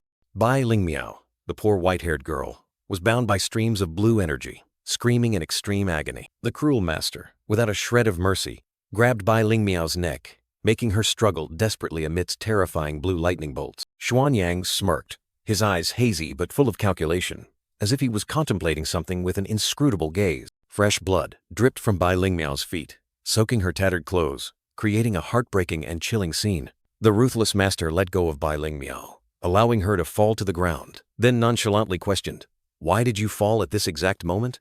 "The medicinal properties have completely changed." Xuanyuan, in the form of Li Huowang, knelt trembling, holding a medical text, and replied to his master with a face full of fear, "Yes, master." Li Huowang looked down at his scarred hands, telling himself that everything was done and now he just needed to get Bai Lingmiao out of this hellish place. Master Xuanyang suddenly called Xuanyuan to stop, ordering him to go fetch another medical text because this one was useless. The master coldly reminded Xuanyuan to return quickly, not to waste his precious elixir refining time. Bai Lingmiao desperately begged Li Huowang not to abandon her, while he turned his back and walked away to get the medical text. The white-haired girl, with tear-filled eyes, covered her face and sobbed, realizing she had made a mistake by trusting someone. A brutal scene unfolded. Bai Lingmiao was not saved, but thrown into a giant cauldron where her essence was drained. Master Xuanyang, with a demonic expression, enticed Xuanyuan to come closer to watch him refine elixirs, while also revealing that countless other medicinal ingredients would be used for elixir refining. Li Huowang watched the brutal elixir refining scene in horror, telling himself that he could not become an accomplice to this wicked master. Master Xuanyang praised Xuanyuan for being more diligent than the other disciples, then handed him a fiery red elixir. Xuanyuan bowed his head, thanking his master for the elixir, unaware that this was the only way to save other medicinal ingredients and himself. Master Xuanyang placed the elixir in Xuanyuan's hand, his eyes filled with malice, as if he was bestowing a deadly gift. The master urged Xuan Yuan to eat the elixir while it was still hot, his tone full of mystery and sinister intent. Li Huowang suddenly awoke, realizing there was something wrong with this elixir, and a voice echoed in his head. "Kill him!" He gulped down the elixir, but immediately felt a terrifying burning sensation spread throughout his body, causing him extreme pain. Master Xuanyang, standing on the mountaintop, ordered Xuan Yuan to return and rest, while his body was still emitting streams of fiery red smoke. The master explained that the elixir's medicinal properties were very strong and needed time to be fully absorbed, and Xuan Yuan could only obey in exhaustion. Li Huowang lay struggling on the cold ground, white streams of vapor still rising from his body, indicating the powerful effect of the medicinal properties. He painfully clawed at the rock face, his fingers leaving deep bloody marks, while his body continuously emitted streams of white energy. A terrifying surge of power erupted from Li Huowang's body, causing the surrounding rock face to crack and shatter, signaling a horrifying transformation. In the hallucination, Bai Lingmiao reappeared, begging Li Huowang not to die, reminding him of his helplessness and tragedy. Li Huowang screamed in pain, realizing he had consumed an elixir made from humans. But it was also this elixir that granted him earth-shattering transformative power. Li Huowang's body was emaciated, clothes tattered, eyes filled with agony, and a haunting question echoed once more. That lecherous villain who swallowed countless elixirs. How should I kill him? Li Huowang's face was covered in painful scars, while a slender hand gently reached out as if to soothe his agony. Bai Lingmiao anxiously supported Li Huowang's naked, injured body, asking about his condition. The young man could only hang his head, his lifeless eyes filled with immense torment, unable to utter a single word. The white-haired girl looked at him with sympathy, gently comforting him that he didn't need to blame himself, as he was also helpless in the face of everything. In the dark cave, the two stood facing each other, the space enveloped in an eerie silence. She tightly grasped Li Huowang's arm, her eyes revealing hesitation mixed with determination. The girl's purple eyes shone with resolve, and she directly asked him if he truly intended to confront the master. Li Huowang's eyes widened in shock, a flicker of horror crossing his face, which was filled with countless emotions. Suddenly, a thin, haggard man with a grotesque smile appeared, offering them a few steamed buns. Bai Lingmiao immediately glared at him, coldly questioning if he was eavesdropping on their conversation. The man quickly bowed in apology, explaining that he had only stumbled upon a shelter and overheard her last words. Li Huowang immediately signaled for silence, gently pushing Bai Lingmiao back, fearing that the master would discover everything. The girl smiled reassuringly, revealing that the master wouldn't be able to hear them because today was the day old Master Du returned to the market. Li Huowang asked in confusion who old Master Du was, while behind them, other figures were also present in the cave. The two men behind them clearly showed fear, whispering about whether old Master Du would continue to capture more medicinal guides. He bowed his head, his heart heavy, as he realized everyone considered him an accomplice of that bald scoundrel. Without hesitation, Li Huowang grabbed Bai Lingmiao's hand and pulled her to run, declaring that this place was no longer safe. The man silently watched their retreating figures, an inscrutable look of contemplation on his face. They stopped in another corner of the cave, and Li Huowang urged the girl to continue their unfinished story. Bai Lingmiao explained that old Master Du was an invisible entity, impossible to touch or perceive. In a flashback, an old man was telling the girl that only high-level cultivators could summon old Master Du, who would appear on the 1st and 15th days of each month. Li Huowang's eyes turned sharp, and he quickly realized this was crucial information. The bald scoundrel, Master, would not be able to oversee the entire Qingfeng Hall on those days. Bai Lingmiao returned to the main point, asking Li Huowang once again if he truly wanted to confront the master. Li Huowang's face contorted in extreme rage, and he growled, declaring that he wanted to eat the flesh and drink the blood of the one who had committed all these atrocities. Seeing this, Bai Lingmiao gave a determined smile, clenched her hands, and affirmed that she wanted to join him in this fight. Suddenly, Gu Hua reappeared, offering 2 steamed buns and also expressing his desire to help. Li Huowang and the white-haired girl were both astonished by the man's sudden appearance. Gu Hua bowed respectfully, introducing himself as an orphan without a prominent surname. Gu Hua offered the steamed buns again, inviting the two to eat in a friendly manner. Bai Lingmiao glared again, questioning if he was eavesdropping on their conversation. Gu Hua clasped his hands and bowed, his face fearful as he denied eavesdropping, explaining that he only wanted to find senior brother Li for protection. Bai Lingmiao questioned Gu Hua about wanting to join the sect despite knowing nothing about it, while Li Huowang stood silently observing. Li Huowang, as Xuan Yuan in the hallucination, gazed into the distance, muttering Xuan Yang, and wondering if his previous group had also been assembled like this. He looked at Gu Hua with profound eyes, asking directly if he was afraid of him. Gu Hua grinned, replying that he wasn't afraid because senior brother Li's actions were unavoidable. Li Huowang accepted Gu Hua's joining, but warned him not to regret it and not to end up like Xuan Yang. In the following days, Li Huowang relentlessly sought to eliminate Dan Yangzi, but with only 2 companions by his side, it was almost impossible. During this time, Huowang carefully moved the medical texts from the storage room to the elixir refining room. A group of people with frightened, desperate faces knelt on the fiery red ground, reaching out in supplication in Li Huowang's hallucination. Zhuan Yuan stood amidst the fiery red vortex of ghostly hands, able only to engrave their last words in his heart. A disciple respectfully reported to Master Xuanyang that the medical texts were ready, while the master only replied coldly. Master Xuanyang praised Xuan Yuan for doing well recently, reminded him of the sex reward and punishment rules, and declared, "If you wish to learn elixir refining, I will begin teaching you the blood refining elixir formula." Xuan Yuan looked at his master with eyes full of doubt and worry, while the old man maintained a terrifyingly calm expression. Master Xuanyang raised a finger, emphasizing, "Never underestimate this formula. Though simple, it is a cultivation method from the Tian Jing." Xuanyang's eyes turned sharp and full of hidden meaning as he looked at his disciple. He subtly clicked his tongue, his face revealing annoyance or judgment. Xuan Yuan hastily addressed his master, asking him to check if he had missed anything. The old master instructed Xuan Yuan to remember clearly: 20 ling of human elixir, half a jin of bitter gourd seeds. Xuan Yuan told himself to find something to write down the formula, while the master continued to list other ingredients, such as 24 liang of stone yang stone. Xuan Yuan knelt on the fiery red ground, listening to his master's instructions. "The furnace will be lit at 3 a.m. That is the appropriate time for bathing.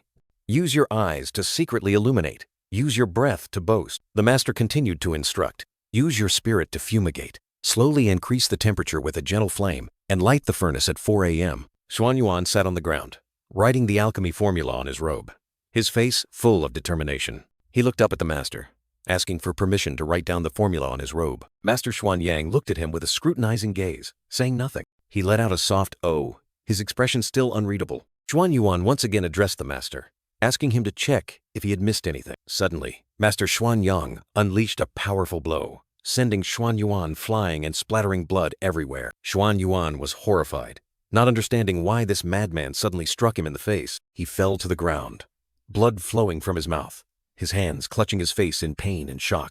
He realized that the master didn't care about his writing, but seemed more concerned about him taking notes of the formula. Li Huowang, as Xuan Yuan, stood with his back to the blazing sea of fire, wondering if that madman was illiterate. He lay writhing amidst the debris, his thoughts continuing to spiral into the question, if that person was illiterate, then who read the heavenly book to him? Xuan Yuan's eyes were full of doubt. He secretly told himself that he hadn't expected Master Xuanyang to be capable of such things. The senior brother in white robe emerged from the dark cave, smiling as he said that the master was very pleased that Xuanyang had persuaded him to impart the formulas from the heavenly book. Xuan Yuan sat down on the ground, replying to Zheng Kun that this was the master's strategy to value him, and even if the master imparted all the immortal techniques from the heavenly book, he wouldn't be able to control them. Xuan Yuan gestured with his hand, asking Zheng Kun to move aside so he could go prepare ingredients for the master. Without another word, Zheng Kun immediately threw an extremely powerful punch, creating a dazzling beam of light aimed directly at Xuan Yuan. Xuan Yuan clutched his chest, writhing in agony, his ribs feeling as if they would shatter, his eyes filled with pain and helplessness. Zheng Kun continued his assault, kicking Xuan Yuan away. He smugly asked how a newcomer like him could be qualified to receive immortal techniques from the master. Zheng Kun growled, his face contorted with anger. He questioned Xuan Yuan's audacity to use the master to suppress him, when he didn't even know where Xuan Yuan was when the master was pursuing him. Xuan Yuan coughed violently, covered in blood. He sneered, telling himself that senior brother Zheng Kun's talent for cultivation seemed to be nothing special. He continued to mock, asking why Zheng Kun hadn't been taught immortal techniques, despite following the master for so long. Zheng Kun roared in fury, his face distorted with indignation, and unleashed another blow with all his might. Zheng Kun's punch created an earth-shattering explosion, cracking the ground and sending debris flying everywhere. The senior brother in white robe appeared, calmly asking Xuan Yuan why he was so disobedient.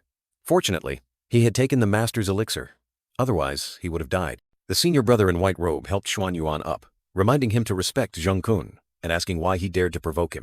Xuan Yuan looked at the senior brother in white robe, secretly wondering if he intended to kill him, because if more disciples died, the sect would not be able to sustain itself. He looked up, his eyes full of contemplation, and suddenly noticed Master Du, observing from a hidden corner. The senior brother in white robe asked in surprise, "Master Du, who is that?" Xuan Yuan's eyes suddenly turned cold.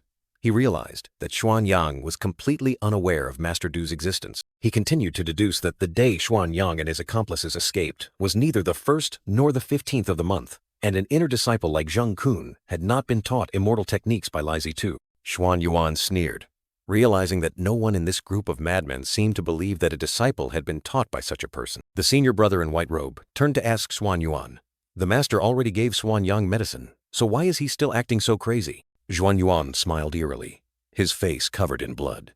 He had found the breakthrough. A next episode preview warning appeared, with Xuanyuan facing a mysterious entity. Xuanyuan stared at the ghostly entity hovering over a jar, asking, "Are you working with that guy?" The ghostly entity, looking like a terrifying doll, emerged from the jar saying that if the bell was rung, its father would return. Xuanyuan recalled that he then took advantage of another conflict with Zheng Kun to reveal news about Master Du to him. He remembered Zheng Kun's expression at the time, knowing that something was about to happen. Xuanyuan secretly observed. Zheng Kun continued to practice as usual, but a month later, on the 15th day of the 2nd lunar month, when Li Zitu began refining elixirs, Zheng Kun did not come to Zhenyi Hall to practice as he usually did. Li Zitu's residence door was open, and it seemed Zheng Kun had sent someone else to investigate. The man in white robe stood guard outside a room, his eyes full of suspicion as he sensed something unusual in the air. Suddenly, Xuanyin appeared, entering with a solemn expression, as if preparing for an important event. Two inner disciples, Xuanyin and the man in white robe, faced each other in the dark corridor, preparing to perform a mysterious ritual. They began to cast spells, brilliant blue streams of energy erupting and enveloping the space between them. After a tense moment, the strange beams of light gradually vanished into thin air, signaling the completion of the ritual. Hidden in the shadows, Xuanyuan, Li Huowang, quietly observed, realizing that the room seal had been removed by the other group. Without hesitation, Xuanyuan decided it was time to act, rushing straight towards the mysterious room with great determination. As soon as he stepped in, he grimaced in discomfort from the pungent stench that assaulted his nose, as if from a long-dead rat. Xuanyuan looked up at the dark ceiling, realizing that this room had been abandoned for a very long time, covered in cobwebs. His gaze stopped on a strange rock, covered in chains and ancient coins, exuding a gloomy aura. Xuanyuan realized this was the heavenly scripture that Li Zitu, Master Xuanyang, had mentioned, but the characters on it were too difficult to read. A close-up of the rock showed ancient, incomprehensible characters and tangled chains, further enhancing its mysterious appearance. He became suspicious when he realized that the heavenly scripture was actually just an ordinary scripture, with no alchemy formulas as the master had said. Suddenly, a terrifying, doll-shaped spirit appeared, startling Xuanyuan and making him wonder if it was related to the entity he had encountered before. The eerie doll threatened Xuanyuan not to move, asserting that if the bell was rung, its father would immediately appear. Xuanyuan subtly curled his lip into a sneer, challenging the doll to ring the bell, his face full of confidence and cunning. He coldly exposed the truth. It was time the master knew that the doll didn't understand the heavenly scripture at all and had been deceiving him all this time. The doll was so terrified it stammered, unable to believe Xuanyuan had discovered its shocking secret. Xuanyuan confirmed his judgment was correct. The one who explained the heavenly scripture to Li Zitu was none other than this doll. The doll hastily justified that it wasn't its fault. Its father had forced it to read, and then asked Xuanyuan if he was afraid the master would find out. It snorted disdainfully, revealing the shocking secret that its father was illiterate, so he believed everything it said. Xuanyuan questioned whether the alchemy formula using living people was also fabricated by the doll to deceive the master. The doll awkwardly scratched its head, admitting that it only vaguely remembered those formulas, and lied that they were written in the heavenly scripture, while also reassuring that it didn't want anyone to die. It feigned pitifulness, fearing that if the master knew it was useless, he wouldn't need it anymore, and complained about not having limbs. Xuanyuan said nothing, reaching out to grab the doll by the neck, his eyes flashing with coldness and determination. Without hesitation, he slammed the doll to the ground, shattering it into tiny pieces. The doll shrieked in extreme pain as its porcelain body was completely destroyed. Xuanyuan admitted that its alchemy formula didn't directly kill people, but his eyes were still full of indignation. He growled, exposing the horrifying truth. It was because of the doll's alchemy formula that Li Zitu had eaten human flesh. The shattered doll cried out, "Father," still in pain and panic in its final moments. The doll spirit, with a distorted face, covered in blood and tears, uttered a terrified "WHO." Master Xuanyang appeared, full of anger, questioning who dared to secretly break into his alchemy room. Li Huowang stood among the crowd of disciples, coldly observing as Master Xuanyang sneered because no one dared to confess. The colossal figure of Master Xuanyang loomed among the disciples, exuding an oppressive and suffocating aura. Master Xuanyang's feet strode decisively, his footsteps echoing like a drumbeat. Li Huowang looked directly at Master Xuanyang, preparing to face his malicious interrogations. The doll spirit reappeared, its terrified face repeating the question, "Who is?" Master Xuanyang roared, questioning who had secretly broken into his residence while he was refining elixirs. Li Huowang maintained a calm expression, while Master Xuanyang continued to sneer at the terrifying silence of the crowd. Master Xuanyang turned his back, declaring that he would question each person individually, his back appearing terrifying and menacing. Master Xuanyang questioned Chang Ming and Chang Ren about their whereabouts while he was refining pills. Chang Ming trembled, hastily explaining that they had both guarded the Qingfeng Hall gate exactly as instructed by the master. Chang Ming continued to assert that he and Chang Ren dared not neglect their duty, but his face still clearly showed extreme fear. Master Xuanyang's sharp, suspicious gaze swept over Chang Ming, disbelieving his defense. Master Xuanyang turned to Li Huowang, calling him Xuanyuan, preparing to question him. Another disciple hastily explained something to Master Xuanyang, while Li Huowang told himself he would be the next to be interrogated. Li Huowang stood amidst the crowd of disciples, bowing in silence, clearly feeling the tension and pressure that enveloped them. Another disciple trembled so violently that his entire body shook, showing extreme fear before Master Xuanyang. Li Huowang felt a cold hand on his shoulder, turning his head to look with a wary expression. Master Xuanyang, with a distorted face and sharp fangs, turned to question Disciple Xuanyang about his whereabouts after delivering the medicine. Disciple Xuanyang stammered, explaining that he had gone to the storeroom to prepare ingredients for the master's next pill refinement. Li Huowang looked directly into Master Xuanyang's eyes, silently thinking about the immense pressure weighing on everyone. Master Xuanyang turned to the crowd, asking if anyone had actually seen Disciple Xuanyang in the storeroom. The entire crowd of disciples fell into a terrifying silence. No one dared to speak. Master Xuanyang flashed a gruesome smile, promising not only to send the person who helped him find the culprit home, but also to reward them handsomely. Bai Lingmiao, the white-haired girl, bravely stepped forward, asserting that senior brother Li had been with her at that time. Bai Lingmiao raised her hand to her chest, boldly declaring that she could vouch for senior brother Li. Master Xuanyang looked directly at Bai Lingmiao, his eyes full of doubt, and asked again, "Vouch for him?" Master Xuanyang turned his back, continuing to ask about others, still holding a gruesome object in his hand. A ragged man, seemingly Guwa, eagerly raised his hand, declaring he would tell about Disciple Xuanyang. Guwa, with a haggard expression, asserted that he had not been to the storeroom even once today. In the chaotic hallucination, Bai Lingmiao's eyes were full of worry. Li Huowang broke out in a cold sweat, and Master Xuanyang, along with the other disciples, were immersed in a suffocatingly tense atmosphere. Master Xuanyang appeared with a demonic appearance, a deformed hand emitting a brilliant red light, spreading extreme fear. A series of disciples stood motionless. Blood splatters all around like a deadly warning, making the atmosphere even gloomier. A disciple, with a pale face and tightly closed eyes, seemed to be trying to avoid the deadly, scrutinizing gaze. His face suddenly contorted in extreme horror, his eyes wide as if seeing a nightmare. Li Huowang and Bai Lingmiao stood side by side, witnessing Guwa, cowering, trying to beg for something. Guwa knelt, pleading, his voice trembling as he asked the old master, "Immortal grandfather, I've helped you find the person. Can I go home now?" Master Xuanyang roared furiously, his hand oozing black blood. "Nonsense!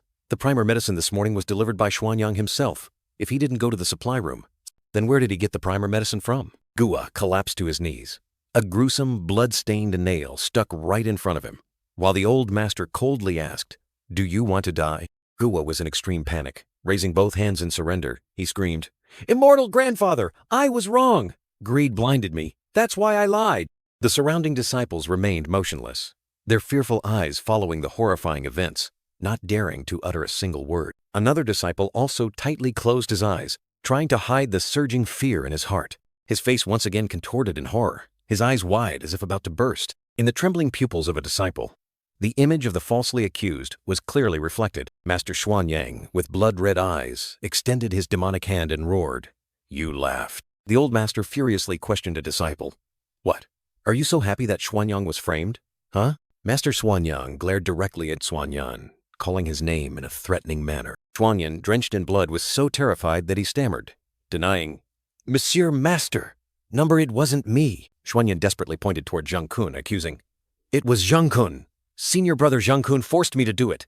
Zheng Kun, his face contorted with anger and surprise, stared at Xuanyan. Zheng Kun's eyes suddenly flashed with a brilliant red light, harboring extreme rage. Zheng Kun was pushed backward, suspended in midair with a panicked expression, while the other disciples watched in fear. Master Xuanyang, his eyes blood red, looked at Zheng Kun with malevolence, So it was you all along. I should have realized it sooner. Jung Koon fell face down onto the ground, his body writhing in pain and despair. Master Xuanyang reached out towards the sealed door, coldly saying, "Only you could break the seal in my room. But you think that?" Jung Koon was once again thrown into the air, his body twisting in midair, his face contorted with fear. The old master held an ancient coin, his eyes full of disdain, and continued, "I would let you freely enter and exit my room?" A fleeting scene appeared. A hand injecting a terrifying liquid, Master Xuanyang with demonic eyes, and the coin falling onto the cold ground. A brilliant red coin, glowing eerily, was plunged directly into a disciple's forehead, turning him into a mindless puppet. A cold foot crushed something on the ground, fresh blood splattering and staining the dark space red. Incomplete corpses lay scattered, blood splattered everywhere, accompanied by a cold insult that the person was truly foolish and overly conceited. A group of disciples stood around, their terrified eyes fixed on the pool of blood on the ground. One of them stammering, "Master." Bai Lingmiao, with long white hair, red-rimmed eyes filled with tears. Her face clearly showed extreme fear and unease. Zhuan Yuan, with a dirty face and eyes full of remorse, whispered that he had been wrong. A blood-soaked corpse writhed on the cold ground. He agonizingly begged the master for forgiveness, his mouth continuously repeating words of remorse. Jung Koon's head lay rolling. He painfully recounted how 2 junior brothers had sacrificed themselves so that everyone could escape the pursuit of sect leader Zheng de Blanc. Master Xuanyang, with a tall, imposing figure and sharp, cold eyes, looked down, declaring that he knew exactly what Dao was thinking. Jung Koon screamed in despair. He begged the master for his life, pitifully saying that he had become this useless. The master's cruel foot descended, crushing the traitor's head, fresh blood splattering and staining the ground red. Master Xuanyang, with a scarred face and a gruesome smile, coldly judged that he was no different from the 2 dead junior brothers. Jung Koon's body was pierced, blood flowing profusely. The cruel old master declared that all of them were untamable wolves. Master Xuanyang raised a finger, and a brilliant green energy burst forth, forming mesmerizing chains swirling around him. The green energy chains tightly wrapped around an ancient stone tablet, on which were carved symbols as red as blood. Master Xuanyang stood majestically before the tablet. With Xuan Yuan beside him, he ordered the boy to examine the Tianjing and asked if he could understand it. The other disciples prostrated themselves on the ground, kowtowing with each count from the master. The air filled with fear and submission. Xuan Yuan, with resolute eyes, firmly answered the master, ready to accept all commands. Master Xuanyang looked down at Xuan Yuan, declaring that after kowtowing to the Zushi, from now on, Xuan Yuan would be his most favored disciple. The crowd of disciples simultaneously bowed, congratulating the master and senior brother Xuan Yuan. The atmosphere seemed to have become less tense. Guwa, with a dirty face and sunken eyes, bowed his head, his expression filled with disappointment and despair. Bai Lingmiao still maintained a worried expression, her eyes wide, as if sensing an unstable future. Master Xuanyang ordered Xuan Yuan to follow him, and at the same time dismissed the remaining disciples, all of whom obediently complied. The dialogue echoed with hidden meaning, declaring that the fated moment had arrived, and promising to help Scabhead achieve the goal of becoming a Xianren. Master Xuanyang turned back to look at the stone tablet, thoughtfully recalling that Xuan Yuan was literate. In the dark room, Master Xuanyang turned to ask Xuan Yuan, questioning if he was literate. Xuan Yuan, with tired but resolute eyes, gently confirmed to the master. Master Xuanyang nodded in satisfaction. Surrounded by a green energy flow, he praised Xuan Yuan for being literate. Once again, Master Xuanyang raised a finger, summoning mesmerizing green energy chain. The green chains once again tightly wrapped around the ancient stone tablet, on which gruesome blood-stained symbols were still carved. Master Xuanyang ordered Xuan Yuan to approach the tablet, asking him to read and explain this Tianjing. Li Huowang placed his hand on the stone slab covered with characters, secretly thinking that all previous cultivation methods were false, and if he couldn't keep up, his secret would be exposed. Xuan Yuan, with tired eyes, reached out as if to grasp something, determined to overturn everything in his own way. From behind, Master Xuanyang watched Xuan Yuan standing before the stone tablet, secretly thinking that this disciple seemed to have understood something. The disgusting old man frowned, grumpily ordering, "Stop whining! If you see anything, speak up quickly." Xuan Yuan turned around and respectfully reported to Master about the heavenly scripture on the stone tablet. He pointed at the stone tablet, questioning Master why the blood-nourishing pill formula he had taught last time was not in this heavenly scripture. Master Xuanyang's eyes widened in astonishment, unable to believe what he had just heard. Xuan Yuan explained that this heavenly scripture was actually a set of internal cultivation techniques needing to be completed before New Year's Eve, and requiring the combination of many external elixirs simultaneously to absorb spiritual energy. Master Xuanyang placed his hand on Xuan Yuan's shoulder, patting it while urgently asking, "Cultivation techniques? And external elixirs too?" then told him to see what kinds of external elixirs there were. The disgusting old man began to read the ingredients aloud. 2 liang and 4 qian of cinnabar, 1 qian of silver, 1 liang and 2 qian of arsenic, and Zhuan Yuan asked blankly, "Master, what kind of medicinal ingredient is Mr. Du that it's used to refine souls?" Master Xuanyang bowed his head, his whole body suddenly emitting a brilliant blue aura, as if suddenly realizing something horrifying. With bloodshot eyes full of murderous intent, Master Xuanyang roared, realizing that the jar doll had been deceiving him all this time, preventing him from memorizing the heavenly scripture and forever failing to become an immortal. He furiously unleashed an extremely powerful blue energy, declaring that the deceiver deserved punishment. Master Xuanyang turned to Li Huowang, his eyes burning red as he stared, questioning whether he also intended to deceive him like that girl. Li Huowang, with a pained expression, hastily clarified that this was the path to immortality. How could he dare to deceive Master, because he himself also yearned to become an immortal? Master Xuanyang placed his hand on Xuan Yuan's shoulder, flashing a sinister smile, while the latter maintained an empty expression. Master's hand remained on Li Huowang's shoulder, his eyes still as lifeless as before. Master Xuanyang patted Xuan Yuan's shoulder, grinning eerily, and ordered him to thoroughly explain these cultivation techniques to him. With bloodshot eyes, Master Xuanyang declared that he would wait until he had completely mastered these cultivation techniques before continuing to refine external elixirs, while Li Huowang could only bow his head. The disgusting old man flashed a chilling smile, his eyes blood red, declaring that this time master and disciple would ascend to immortality together, and Li Huowang only softly replied, "Yes, master." Bai Lingmiao, with a worried expression, approached with a torch and asked Brother Li what was wrong. Li Huowang held the torch and asked Bai Lingmiao if she knew any more rumors or stories about old Master Du. The scene shifted to a large, dark cave with stone steps leading deep inside, creating a gloomy and mysterious atmosphere. Li Huowang secretly breathed a sigh of relief. Fortunately, he had read many novels. Otherwise, the self-made cultivation technique today would surely have been discovered as wrong by the leper, Master Xuanyang. Li Huowang's eyes flashed with a sharp light, as if a bold idea had just occurred to him, or a new resolve had been strengthened. Bai Lingmiao and the other disciples looked up at Li Huowang with hopeful eyes, calling out in unison, "Brother Li, you!" Li Huowang flashed a sinister smile, reassuring everyone that he had returned safely, and his promise to help them escape would surely be fulfilled. The surrounding disciples looked at each other with radiant faces, overjoyed to hear the promise of returning home soon. A disciple knelt down, joyfully exclaiming, "Brother Li, you are our new parents!"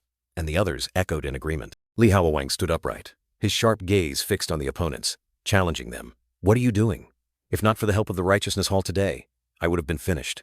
Am I supposed to bow before you?" Li Huowang's tired eyes briefly showed doubt, secretly thinking that he never expected to have to accompany such grotesque individuals in this strange world. He turned to face the crowd of disciples, solemnly declaring that he needed everyone's help, because it would determine whether they could escape this Qingfeng temple. Bai Lingmiao, with long white hair, looked anxiously towards Li Huowang, softly asking what was wrong, brother. Li Huowang turned to the white-haired girl, asking if she knew any other rumors or legends, especially strange stories like those about Old Man Du. Bai Lingmiao stood before the old gate, recounting that besides Master Du, she had also heard Old Man Du mention an evil entity called Grandma. Huowang frowned, his eyes clearly showing doubt.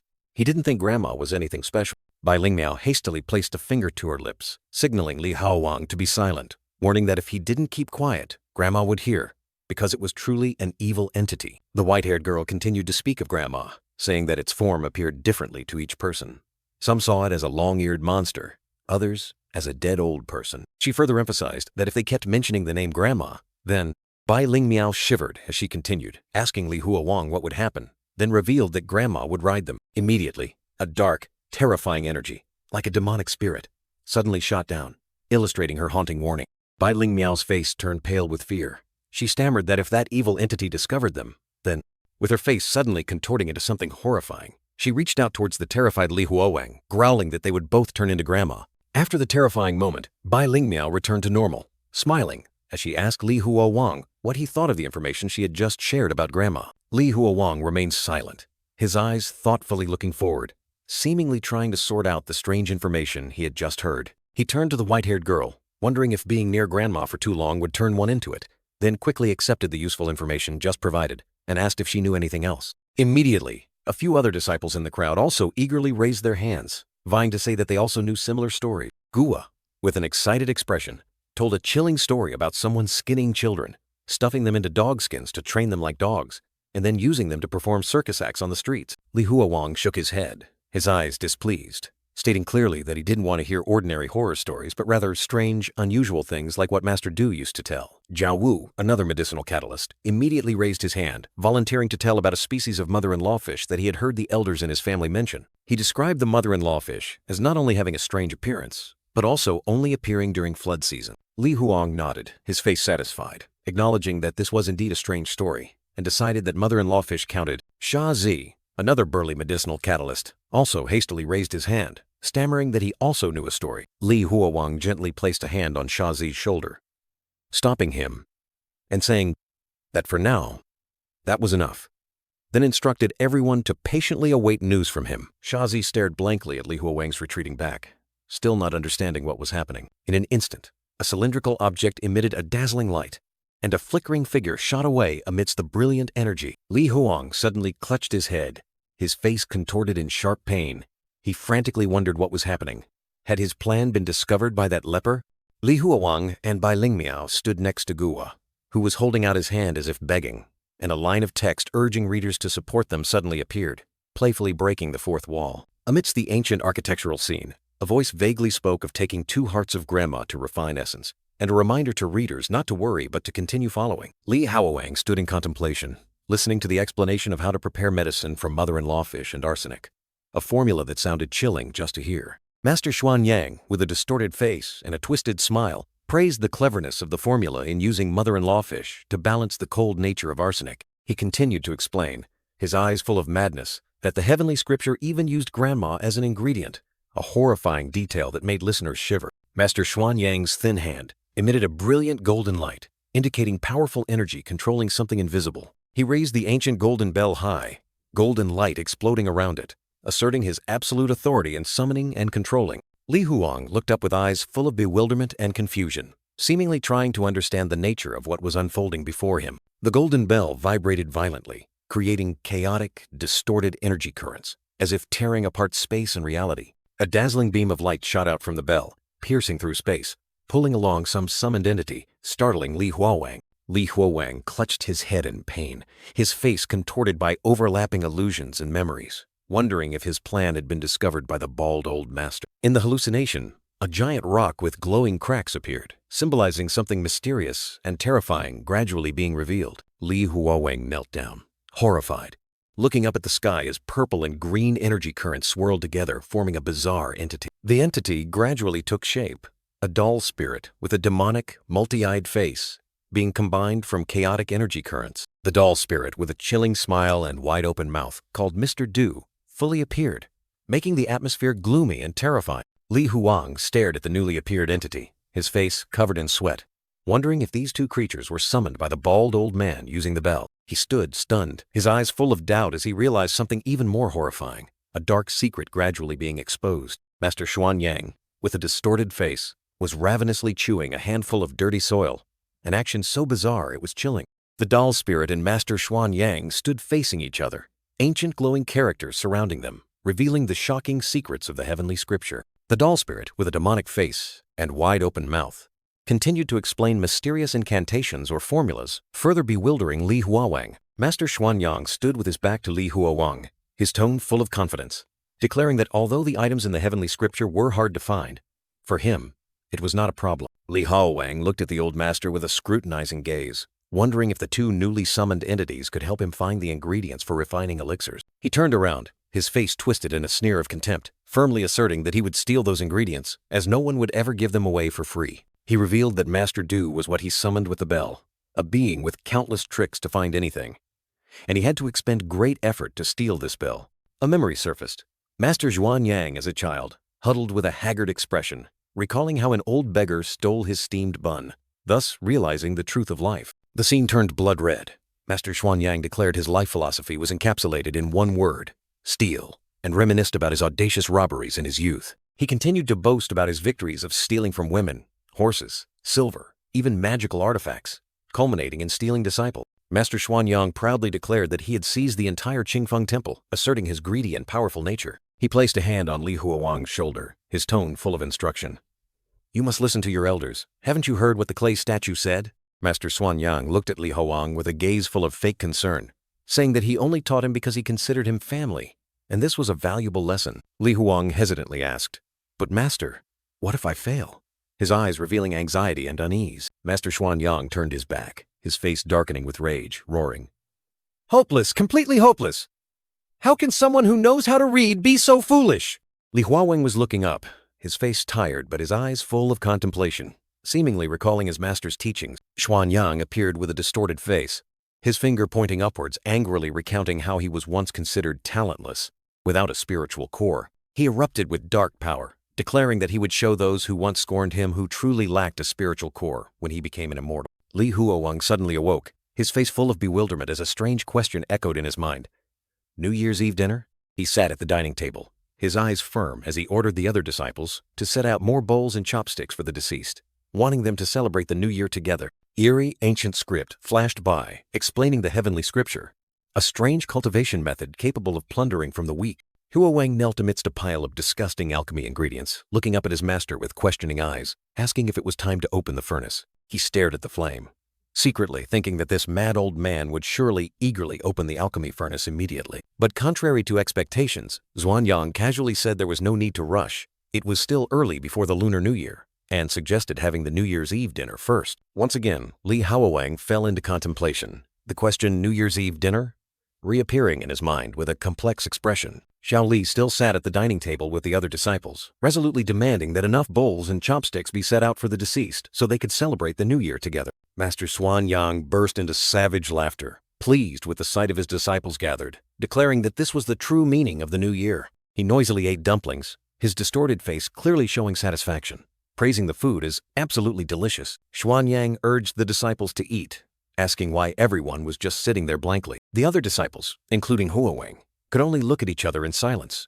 their faces full of confusion and bewilderment. They continued to sit in silence, each holding a bowl of dumplings, no one daring to touch their chopsticks in the master's strange presence. The master looked at his disciples, his eyes profound, saying that they had encountered a golden opportunity. He reminisced about his impoverished past, when he was young, and didn't even know what dumplings looked like. In the memory, a kind girl invited Xuanyang into her home to eat dumplings on New Year's Eve, making him aware of this dish for the first time. The girl smiled gently, offering him a bowl of dumplings, and Xuanyang clearly remembered they were pork and chive dumplings. The disgusting old man ravenously ate the dumplings, blood splattered around his mouth, his eyes full of greed and craving. Li Huowang also took a bite of a dumpling, his face stained with blood and tears, admitting that the dish was truly delicious. He looked down at his bowl of dumplings, a tear rolling down his cheek, wondering if this was the Lunar New Year. Suddenly, the scene shifted to a warm New Year's Eve dinner in the modern world, where Li Huowang and his family were happily eating. He smiled brightly, raising his chopsticks high, next to Yang Na, who looked a little shy but still cheerful. Li Huowang's mother smiled kindly, her eyes filled with love and happiness. Huowang wondered how these warm and real memories could possibly be false. He collapsed, clutching the bowl of dumplings, the fragmented images around him showing that he was struggling with reality and illusion. A thin hand with long, sharp nails reached out from the darkness, gently saying, "My son." Master Xuanyang placed a hand on Li Huowang's shoulder, advising him not to cry lest he choke, and gave the disciples red envelopes. Master Xuanyang, with his scarred face, was distributing bright red envelopes to his disciples, instructing them to place them under their pillows for good luck. Two young disciples, including Li Huowang, smiled brightly, thanking their master for the New Year's gift. Old man Xuanyang sneered a sinister smile, wishing his disciples a happy new year with a meaningful gaze. Another disciple, with a naive expression, also hastily bowed to wish his master a happy new year. Xuanyang held up the red envelopes, magnanimously declaring a happy new year to all his disciples. He also did not forget to place some red envelopes and food on the ground, mysteriously commemorating the deceased disciples. Xuanyang looked at Li Huowang, who was engrossed in eating, and coldly said that he no longer needed lucky money. Master Xuanyang, with a gruesome smile, declared that he and his disciple Li Huowang would become immortals, living eternally like heaven and earth. Li Huowang, with a scarred face and resolute eyes, responded to his master's words with determination. In a moment of awakening, Li Huowang felt his body enveloped by energy, believing that he had truly understood and embarked on the path to becoming an immortal. Xuanyang sneered, muttering about the immortality he was about to achieve, his eyes full of calculation. The old man with a distorted face opened his mouth in a sinister grin as he swallowed a golden elixir, looking smug. Xuanyang was complacent about the smooth alchemy process, but inwardly suspected that Li Huowang, was dragging him onto the path of immortality because he feared the prescription he gave was fake. Li Huowang, despite his haggard and blood-stained appearance, had resolute eyes, telling himself that he was not afraid. Master Xuanyang instructed another disciple to go first, promising that he would protect him. Li Huowang swallowed the golden elixir, while Xuanyang secretly cursed that Li Zitu and his dream of immortality would die with him. He dry swallowed the elixir, and a strange sensation began to spread throughout his body, signaling something ominous. Xuanyang looked at Li Huowang with a meaningful and calculating gaze, as if awaiting a grand spectacle. The incense stick was burning, smoke curling upwards, signaling an important ritual taking place, imbued with mystery. Li Huowang suddenly felt a terrifying surge of primordial energy gushing throughout his body, astonishing him to the extreme. He awoke, realizing everything, believing that he had truly embarked on the path of eternal life and immortality, his face revealing a look of madness. Xuanyang, with a calculating expression, also muttered about the immortality he was about to achieve, his eyes flashing with cunning. Both master and disciple floated in mid-air, enveloped by powerful swirling energies, as if entering another realm. Suddenly, Li Huowang clutched his stomach, writhing in agony, fresh blood gushing from his mouth, the extreme pain making him unable to stand. He collapsed to the ground, coughing up blood, the gut-wrenching pain making him unable to get up, only able to groan. Xuanyang scoffed, asking Li Huowang if he still wanted to continue this Li Zitu charade, his eyes full of contempt. Li Huowang writhed in pain, his body bound by dark energy chains, tearing at his very core. Xuanyang revealed that this was just a technique he copied from a Shansha novel, asserting that Li Huowang would never become an immortal. Li Huowang coughed up blood, still clutching a red elixir in his hand, his eyes full of despair and resentment. Xuanyang sneered cruelly, mocking Li Huowang that he was swallowing something that would turn him into a ghost, not an immortal. The disgusting old man Xuanyang stood towering above, his eyes blood red, growling as he asked if his disciple had gone deaf. He furiously lunged straight down, his entire body ablaze with crimson flames, shouting that he was talking to him. The distorted face of old man Xuanyang clearly showed gruesome scars and grotesque eyes, declaring that these were the inner demons tormenting Li Huowang. Xuanyang furiously roared, ordering whoever was obstructing him to disappear, asserting that no one could stop his path to becoming an immortal. Li Huowang writhed in agony on the ground, while the illusory Xuanyang incessantly declared that he was about to become an immortal. Old man Xuanyang, with fiery eyes and sharp claws, excitedly shouted that his ancestors were coming to welcome him to the immortal realm. Li Huowang looked at Xuanyang with extreme weariness, realizing that the old man had completely gone mad from his obsession with immortality. He clutched his stomach, coughing miserably, regretting not having brought a knife to end all this pain. In his delirium, flickering images appeared. His hand, strange specks of light, and Yang Na's worried face calling his name. Li Huowang weakly asked Yang Na if she was coming for him, and told himself that even if this was just an illusion, it wasn't so bad. Suddenly, the hallucination shifted to a chaotic hospital scene, with doctors and medical staff rushing to save a patient suffering from food poisoning. Lying on the hospital bed, Li Huowang looked at the doctor trying to pump his stomach with an annoyed expression, telling himself that this was a mental hospital, so how could there be a stomach pump? And these hallucinations should be a bit more logical. He fell into a trance again, lying on his side in a pool of blood. Fresh red blood drops seemed to be calling his name. Huowang! Li Huowang! His face was pale, his eyes lifeless, and a hateful fly landed right on his cheek as if to mock him. In his dilated pupils, the image of the fly was reflected terrifyingly, like a reminder of a broken promise. He writhed and vomited violently.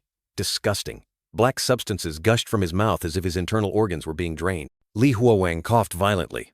A large pool of blood splattered on the cold ground. He lay on his back, his face covered in blood and sweat, horrified to realize that he was still incredibly alive. He clutched his head, his eyes bloodshot, beginning to deduce that if he was still alive, then Dan Yangzi could also. His eyes were bloodshot, filled with streaks of blood, reflecting the extreme horror surging in his mind. He stared in shock at Xuanyang, the old man who had transformed into a hideous monster, and suddenly realized his true nature. Part of Xuanyang's body revealed hideous tentacles and protruding bones, evidence of his horrifying transformation. Xuanyang had completely transformed into a gigantic monster with countless mouths and eyes, feathered wings growing from his body, declaring that he had achieved 3 flowers converging on the crown and was becoming an immortal. The old man Xuanyang's body was covered in bloodstains, and his glowing golden eyes shone eerily, making Li Huowang realize the truth in shock. He screamed frantically, repeating, "So that's how it is," and declared that he had attained enlightenment and become an immortal in a demonic manner. Li Huowang once again faced Xuanyang's monstrous form and the truth about this old man completely dawned on him. Hideous tentacles and bones continued to protrude from the old man's deformed body, an utterly terrifying sight. Li Huowang lay motionless on the ground, his eyes despairingly looking up at Xuanyang's monstrous form, while bloody illusions relentlessly surrounded him. Li Huowang appeared with a blood-soaked face, his dazed eyes staring straight into the void, as if lost in his own blazing red sea of fire. The young man stood frozen in a sea of foul-smelling blood, his lifeless eyes looking down at something floating in the crimson mire. A hideous piece of flesh, looking like a deformed mask, lay sprawled, stained with fresh blood, in the crimson mire. He slightly bowed his head, the corners of his mouth curling into a haunting smile, letting out a chilling sneer. He knelt amidst hideous tentacles writhing in the sea of blood, his sneer echoing eerily. Staring at the object in his hand, Li Huowang secretly thought that this time, Dan Yangzi was undoubtedly dead. However, a shocking question suddenly appeared in his mind. But why am I not dead yet? His eyes subtly glanced to the side, revealing extreme bewilderment. He stood there, confused, wondering what to do next, when two disciples below suddenly questioned him about what kind of demon he was and where their master was. The young man calmly pointed to the ground, coldly answering their question about their master by saying that it was what the two of them were stepping on. The two disciples were utterly horrified when they realized the truth, while Li Huowang calmly introduced himself as Xuanyang to the two senior brothers. One of the two disciples screamed in madness, unable to believe Xuanyang's words, and tried to deny their master's death. Xuanyang coldly held up the hideous piece of flesh, forcing the two disciples to face the brutal truth that their master was truly dead. He secretly thought Dan Yangzi had killed countless people and deserved to die long ago, but his action was merely due to personal grievances. As Xuanyang was about to say more, the two disciples panicked and turned to flee, making him hastily call out, asking them to stay and hear him out. He held up the hideous piece of skin, loudly announcing to the surrounding crowd that Dan Yangzi was dead and everyone could go home. The crowd was shocked to realize that the hideous piece of skin belonged to the bald old man, confirming it beyond doubt. They rushed after each other. Excited cheers erupted as they could finally return home after days of captivity. Xuanyang stood there, loudly urging everyone to leave quickly, announcing that Dan Yangzi was dead and they could go home to celebrate the new year. Amidst the chaotic scene of fleeing people, a series of horrifying images appeared, piled up corpses, and then a blurry female face appeared, calling out senior brother Li with the hope of returning home. Li Huowang bowed his head, his face showing deep contemplation amidst the haunting blazing red space. Suddenly, he startled and looked up, wondering what the strange sound that had just echoed was. He looked at a slightly ajar door, shocked to see three figures standing there, including Xuanyang, Li Huowang, staring at it. Two figures clashed in a fierce battle. Swords emitting brilliant purple light tore through the air, and fresh blood splattered. A man with a scarred face and crazed eyes screamed, calling out to Xuanyang, urging him to eliminate Dan Yangzi's two accomplices together to share the Tianjing. One of the two sword cultivators roared in anger, warning Xuanyang to leave if he didn't want to die, and challenging him whether he could deal with two sword cultivators like them. Xuanyang sighed, realizing their goal was the Tianjing.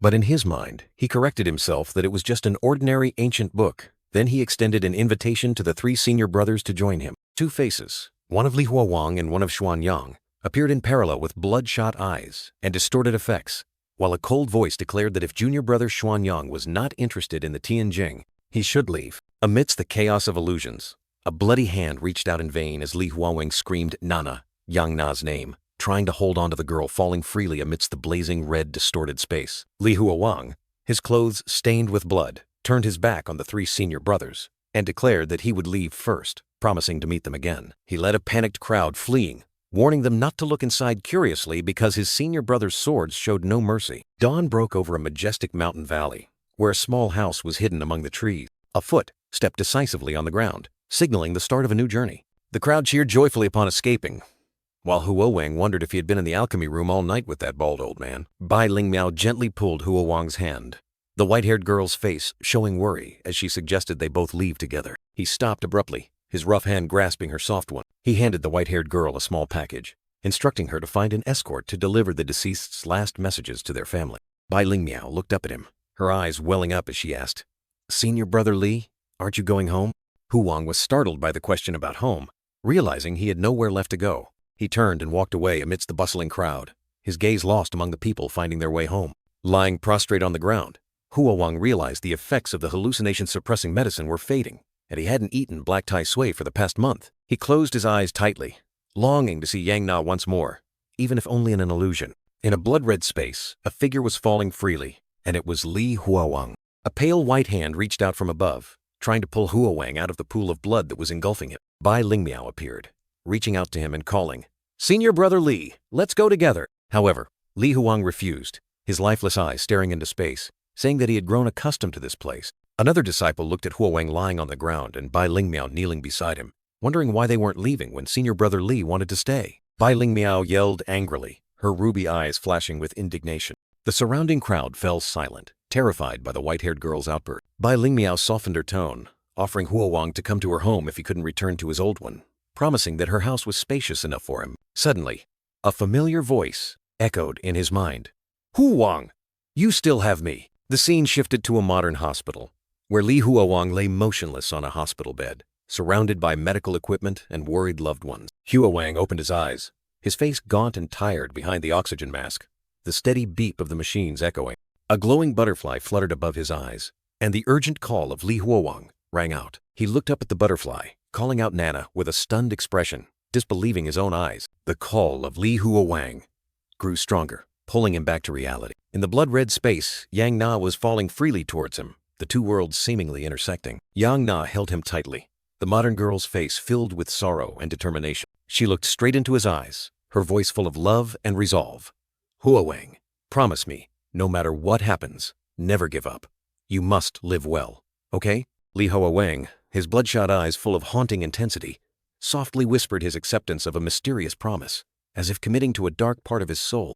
Bai Lingmiao hugged senior brother Li tightly, her face full of worry as she urged him to leave quickly, because staying here made her feel extremely uneasy. Li Huowang turned his head, his eyes weary and his face covered in blood and deep wounds, indicating a fierce night of battle had passed. Bai Lingmiao, with a mischievous expression, teased Li Huowang that if he kept shrinking and disappearing, who would deal with her hysteria, and also asked if he wanted the fragments of that bald old man. Li Huowang's hand, covered in blood and mud, clutched a piece of fresh red flesh, looking utterly gruesome and terrifying. Huowang roared maniacally, declaring that he would personally feed those pieces of flesh to his enemies, his eyes flashing with chilling bloodlust. Bai Lingmiao suddenly remembered something, handing Li Huowang an old piece of paper, asking him to convey the last wishes and dying words of the deceased on their behalf. A skinny man was covering a burly man's mouth, signaling that even if Li Huowang could read, it would be best to pretend not to know, creating a comically awkward situation. Bai Lingmiao reminded Li Huowang of his promise to the deceased,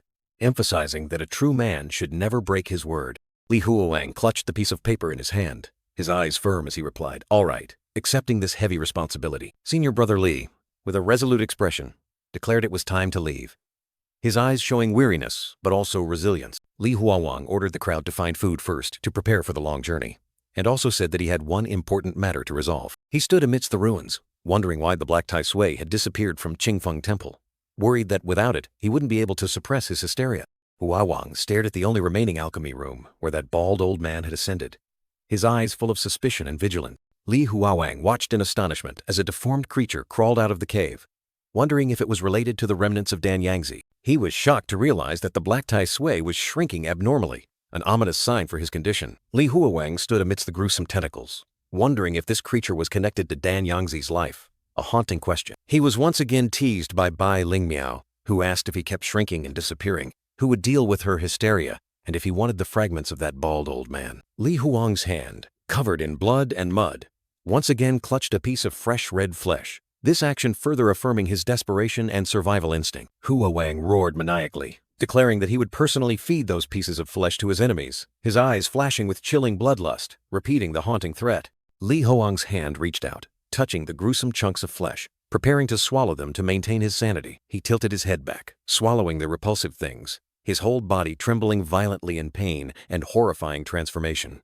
Li Huowang was horrified to realize that the Black Tai Sui had shrunk even more severely after he ate the remnants of Dan Yangzi, making him wonder what was truly happening. He stared at the glowing red orb, determined not to waste the Black Tai Sui even though it was dead, because it was the only thing that could help him control his hysteria. Bai Lingmiao carefully checked the luggage, muttering that she had prepared enough dried provisions, money, and a few spare sets of clothes for the journey, enough for a while. The white-haired girl looked into the distance, her eyes full of worry, as she wondered what senior brother Li was doing and if he was all right. She was astonished to see the gruesome scene before her, wondering if this was what senior brother Li had said he would do. Bai Lingmiao sighed regretfully, blaming herself for following Li Huowang, having a bad premonition about his action. The white-haired girl worried that on the journey, Li Huowang might even eat them, a chilling thought haunting her mind. Li Huowang lay prostrate on the ground, surrounded by gruesome, bloody tentacles, his body undergoing a horrifying and painful transformation. Bai Lingmiao greeted Li Huowang with a radiant smile, while he was still covered in blood,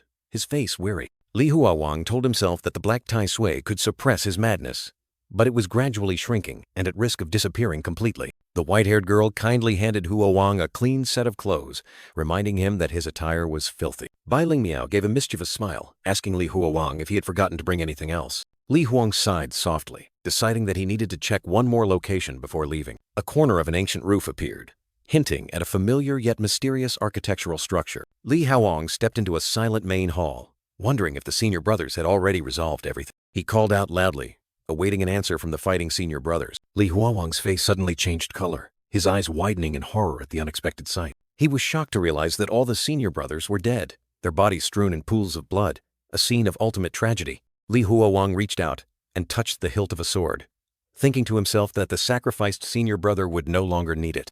He decisively pulled the sword from the senior brother's body, declaring that he would take it with him. Bai Lingmiao cried out in pain, covering her eyes as the dazzling sunlight shone in, while Li Huowang looked at her with concern. Li Huowang wondered if her sensitivity to light was caused by albinism. An ancient book with eerie characters lay on the ground, surrounded by splatters of blood. Li Huowang stared at the heavenly scripture, worried that if it were left behind, he didn't know how many more people it would harm. He decisively swung his sword, unleashing a fatal slash to destroy the demonic book. Li Huowang's sword shattered into pieces, astonishing him and making him wonder just how tough the heavenly scripture truly was. The eerie characters on the heavenly scripture remained intact, emitting a mysterious, impenetrable energy. Li Huowang decided to temporarily take the heavenly scripture with him, thinking that if he couldn't deal with it, he could pawn it for travel expenses. He picked up senior brother Chang Ren's sword, softly bidding him farewell so he could rest in peace. The crowd waited at the door, one person asking Li Huowang if they were ready to set off. Li Huowang sighed, decisively ordering everyone to leave this godforsaken place immediately. The magnificent scene of mountains burning fiercely, black smoke billowing into the sky, marked the end of an era. Li Huowang, Bai Lingmiao, and the crowd walked along the path, moving away from the ruins of the past. He looked back at the desolate scene, feeling a strange anticipation for the people and events he would encounter in the future. Bai Lingmiao cried out in pain once more, covering her eyes as she couldn't bear the light. Li Huowang looked at her with pity, wondering if albinism was the reason she was so sensitive to light. He gently tied a piece of cloth around Bai Lingmiao's eyes, instructing her to use it to cover her eyes when it was sunny, even though she complained she couldn't see anything. Li Huowang held Bai Lingmiao's hand tightly, gently promising that he would guide her and not leave her alone in the dark. The scene opened with a gloomy forest, and mysterious voice urging, "You skinny kid, are you done yet?" Amidst the bushes, Lu Shukai, the youngest son of the Lu family troupe, was squatting and hastily replied, "Yes, almost done," followed by a fragrant poot sound. A close-up of Shukai's scrunched-up face, the boy grumbled unhappily about being rushed by his father while relieving himself. Suddenly, a strange sound startled Shukai, making him look up abruptly, his eyes filled with panic. The boy hastily turned his head to search, his voice trembling as he asked loudly, "Who's there?" After a moment of tension, Shukai breathed a sigh of relief, reassuring himself that he had only misheard. But immediately, a gigantic figure in a crimson cloak, with a ghostly smile, appeared right behind the boy, sending shivers down the viewer's spine. The red-robed entity stood tall, emitting strange sounds, signaling an ominous omen approaching. The scene shifted to a horse-drawn carriage filled with members of the Lu family troupe, surrounded by menacing, dark crimson tentacles. In the carriage, Lu Juran and his eldest daughter-in-law, Luo Junhua, frantically looked at their father, begging him to find a way out of this perilous situation. The troop leader, Lu Zhuangyuan, an old man with white hair and beard, was crawling on the ground with a desperate expression, not knowing what to do in the face of the impending disaster. Old Zhuangyuan knelt down, begging the red-robed entity to spare his family, emphasizing that they were just small business people with a cruel fate. The red-robed entity let out a terrifying laugh, demanding old Zhuangyuan tell it something, while the old man trembled as he looked up. The monster's distorted face became clear, with crimson eyes and a hideous smile. It challenged Zhuangyuan. "Do I look like a human or a god?" The red-robed entity stood there like a giant statue, covered in red bloodstains, making Lu Zhuangyuan wonder in horror if it was here to find some kind of seal. Old Zhuangyuan broke out in a cold sweat, racking his brain, knowing that a wrong answer could cost his entire family their lives, then stammered as he began to speak. In a panic, old Zhuangyuan blurted out that the red-robed entity looked like a god, hoping this answer would satisfy it. But immediately, The old man frantically corrected himself, hastily asserting that it looked like a human, of course, showing extreme fear. Suddenly, the man with the headscarf in Li Huowang's group pointed in horror at the red-robed entity, calling for senior brother Li to notice its bizarre two-faced head. A close-up of the red-robed entity's two-sided face became clear, with no back of the head, sending shivers down anyone's spine who looked at it. Hasty footsteps echoed, indicating someone was trying to flee from this horrifying scene. Lu Zhuangyuan remained prostrate, muttering in confusion that neither answer was correct, showing complete helplessness before the monster's demand. A hand was placed on a tree trunk. A voice echoed, "I already told senior brother," signaling a scene transition or an important reminder. Li Huowang, Bai Lingmiao, and the crowd were moving. One person in the group humorously commented that they could find someone by following the warm pile of dung, making another exclaim, "Ew. Disgusting." The man with the headscarf once again pointed frantically, calling for Li Huowang to look ahead where something terrifying was appearing. The red-robed entity with its hideous, two-faced head reappeared, making the atmosphere extremely tense. Lu Shukai, the skinny boy, cried out for his father, pointing behind his back, where danger lurked. The boy Shukai was horrified to see crimson tentacles and a horde of monsters rushing towards them, wondering what else they were coming for. The man with the headscarf in Li Huowang's group angrily retorted when called a monster, while Li Huowang calmly ordered everyone to wait. Li Huowang looked directly at the red-robed entity with sharp, cold eyes, asking a loaded question. "Are you going to eat it?" "Wait." The red-robed entity, with a terrifying face and crimson eyes, let out an eerie sneer, declaring that many more are coming, signaling a new danger. Li Huowang, with a tense and vigilant expression, immediately questioned the opponent.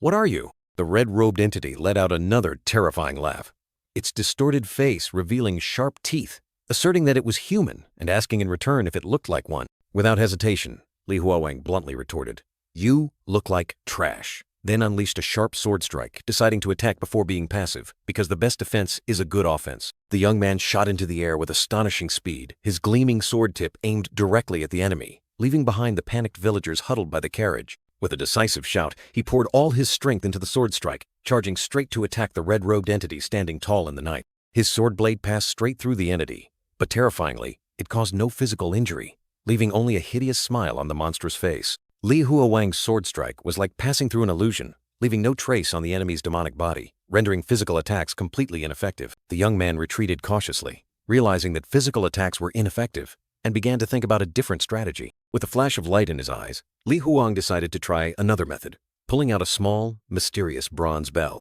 Immediately, the bell emitted a dazzling light, creating powerful sound waves that struck the red-robed entity and distorted the surrounding space. The bell's sound echoed throughout the forest, creating powerful energy waves that made ordinary people like Lu Zhuangyuan and the crowd clutch their heads in terror. The red-robed entity was heavily affected by the sound of the bronze bell, its face contorting in extreme pain and panic. Li Huowang subtly smirked, his eyes sharp and confident, as he realized that the bronze bell had an effect on the untouchable enemy. Under the power of the bronze bell, the red-robed entity dissolved into streaks of crimson blood, leaving a savage laugh echoing through the forest before disappearing completely. The crimson blood streaks swirled in the air, then gradually vanished into the night, leaving behind an eerily silent space after the horrifying encounter. Under the full moon, Li Huowang stood by the bonfire, while Lu Zhuangyuan and the Lu family troop hastily expressed their deep gratitude for being saved. Lu Zhuangyuan, with a tired but reverent expression, continued to express his gratitude and prepared to offer a special item. The old master solemnly presented a bronze tobacco pipe,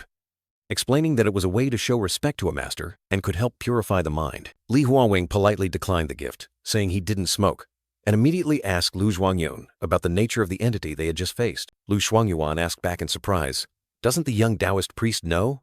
as it was clearly he who had driven away that demon.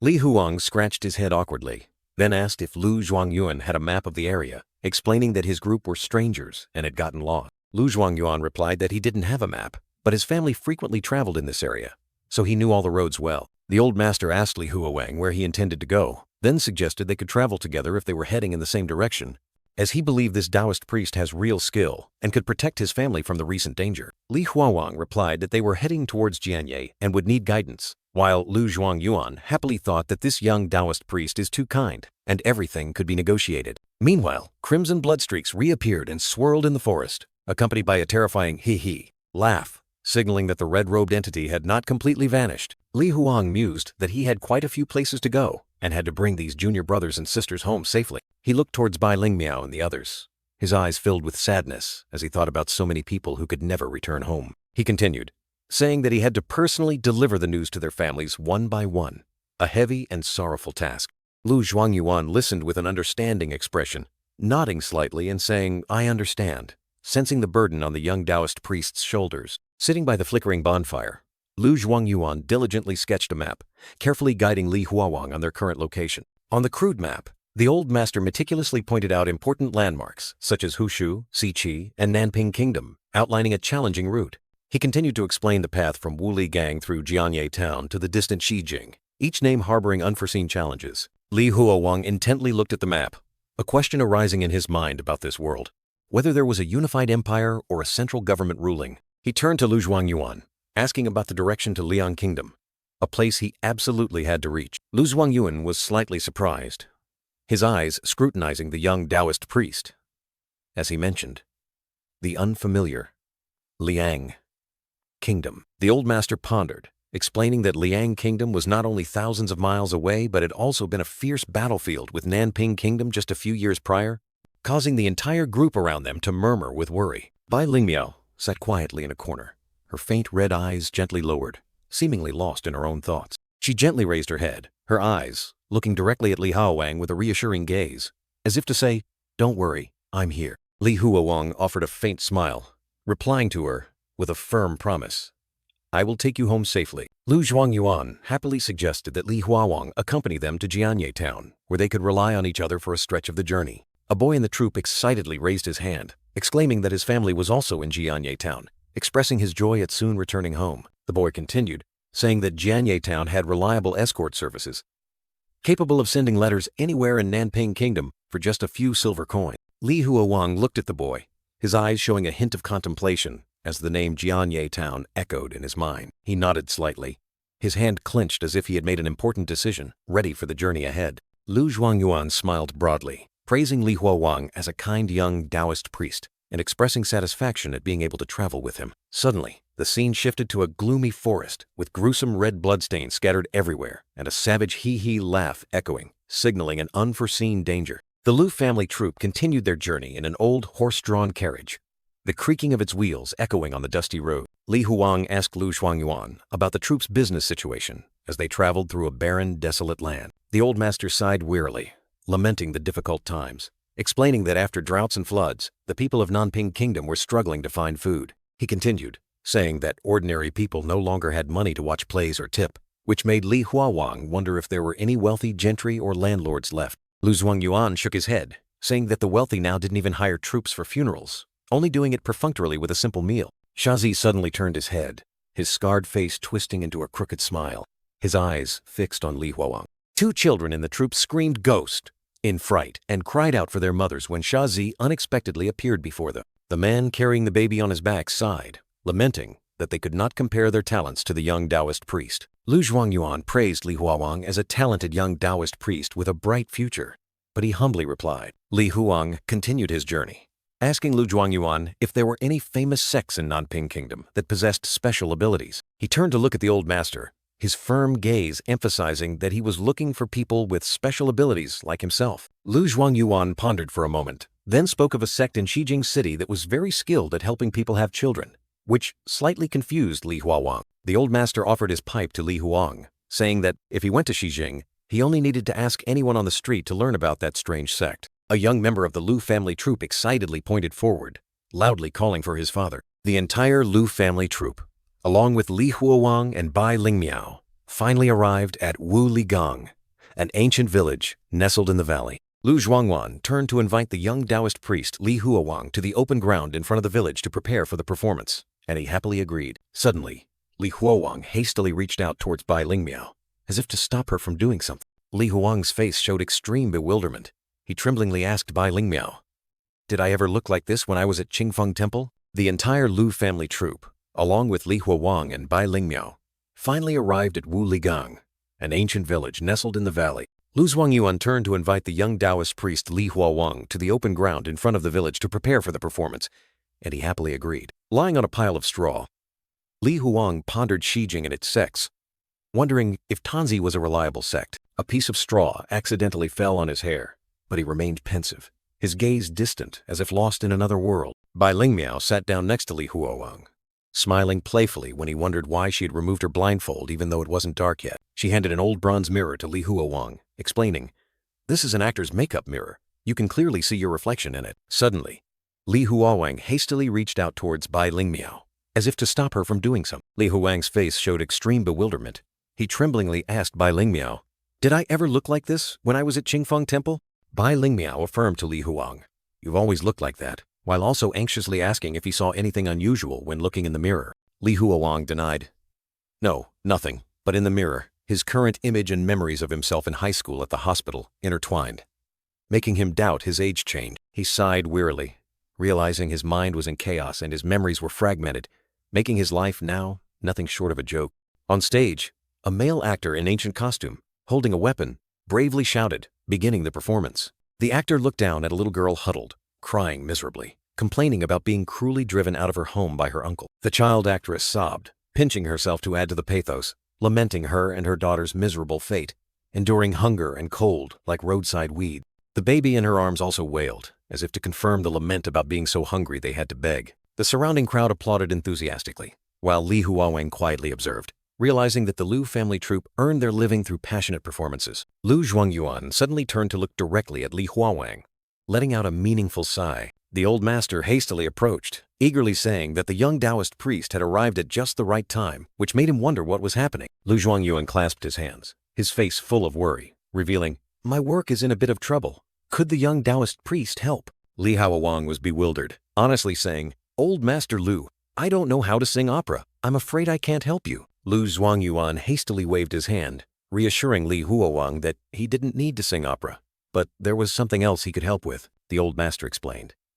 "There's a wealthy family in Wuligang, the Hu family, who asked me to perform a ghost play at their residence." Li Huowang asked in surprise, "Performing a ghost play? Do you mean singing for ghosts?" But Lu Zhuangyuan quickly denied it. The old master explained, "Ghost play is actually just performing in the ancestral hall, facing the ancestral tablets. There's nothing scary about it." Li Huowang pondered, wondering, if it's that simple, then why is Lu Zhuangyuan in trouble and unable to take on this job himself? Lu Zhuangyuan, with a slightly flustered expression, explained that this was his first time performing a ghost play, and he felt uneasy, so he wanted to invite a Taoist priest to calm his nerves. Li Huowang flatly refused Zhuangyuan's offer, stating that he couldn't help with this matter, as he always tried to stay away from such spiritual affairs. The sky over Wuligang was still clear blue, but the atmosphere in the village seemed to be gradually growing heavier, signaling impending difficulties. A troop member anxiously reported to senior brother Li that their food supply was depleted, only enough for 3 days, even with frugal eating. Li Huowang frowned, asking if it was due to lack of money, then offered to use his jade pendant to exchange for funds. Bai Lingmiao, with a sad expression, explained that there was no pawn shop in the village, and even if there were, the villagers wouldn't have enough money to buy food.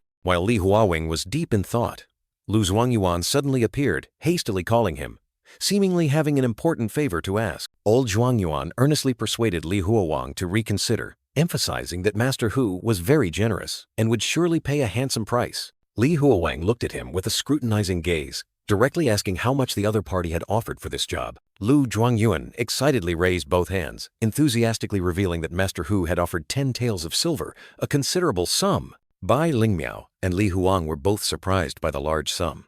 Huang wondered how much food 5,000 copper coins could buy. Lu Zhuangyuan continued to persuade him, suggesting a 60% split for Li Huowang and 40% for himself, pleading that earning money in these times was not easy. Li Huowang remained silent, his gaze distant and fixed ahead, seemingly contemplating something even more important than money. He reached out to touch the bronze bell hanging around his neck, then suddenly asked Lu Zhuangyuan if there was a blacksmith in the village. Lu Zhuangyuan looked at him in surprise, not understanding why Li Huowang suddenly asked about a blacksmith shop. Li Huowang decided to accept the help, but on the condition that he first find a blacksmith shop to repair his bronze bell. The Wuligang blacksmith, with a skeptical expression, questioned Li Huowang whether he could repair the bell that even he couldn't open. He was so astonished that his eyes widened as he witnessed Li Huowang's explosive strength while trying to repair the bell. Li Huowang exerted all his strength, straining with veins bulging on his arms, trying to melt and repair the bronze bell that was emitting a brilliant light. Suddenly, the blacksmith's hammer bounced back, creating fierce sparks,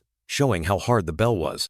The Wuligang blacksmith, with a grim and annoyed expression, complained that he couldn't hammer or melt this bell, leaving him at a loss as to how to repair it. Li Huowang looked at the blacksmith with a serious expression, asking if there was any solution to this difficult problem. The blacksmith sighed wearily, his face clearly showing fatigue, as if he was already too accustomed to the continuous troubles. He turned to Li Huowang, asking him to lend a hand, hoping they could work together to find a way to repair the bell. Both Li Huowang and the blacksmith exerted all their strength, straining until their faces turned red, but the bronze bell still didn't budge. The three people, including Li Huowang, Lu Zhuangyuan, and the blacksmith, all sat exhausted on the ground, panting after their unsuccessful effort. The blacksmith frowned, exclaiming in surprise that this bell was truly strange. He couldn't understand what kind of bronze it was made of to be so hard.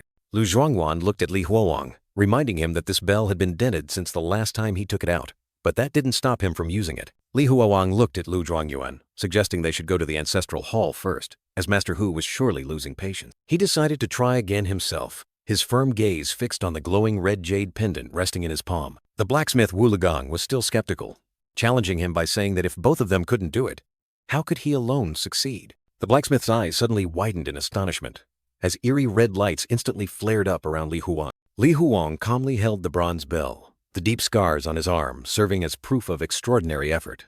And to his surprise, the bell was fixed. The bronze bell was now completely intact, emitting a dazzling light as a testament to its perfect success. The blacksmith was still stunned, while the man next to him exclaimed that Elder Hu had indeed invited a true master. Li Huowang walked alone on the winding mountain path, leading to an ancient house hidden deep within the mountain. Before reaching the ancestral hall, Li Huowang decided to immediately test the newly repaired bronze bell, telling himself that now he just needed to follow the bald old man's method. The bronze bell gently vibrated, emitting a resonant sound, signaling that something was about to happen. Li Huowang raised the bell high and shook it vigorously. Immediately, a strange surge of energy erupted, creating eerie illusory effects. He looked up, his eyes revealing satisfaction as he realized he had successfully summoned a spirit. A doll spirit with a grotesque face, full of eyes and sharp teeth, appeared in midair, making the atmosphere chilling.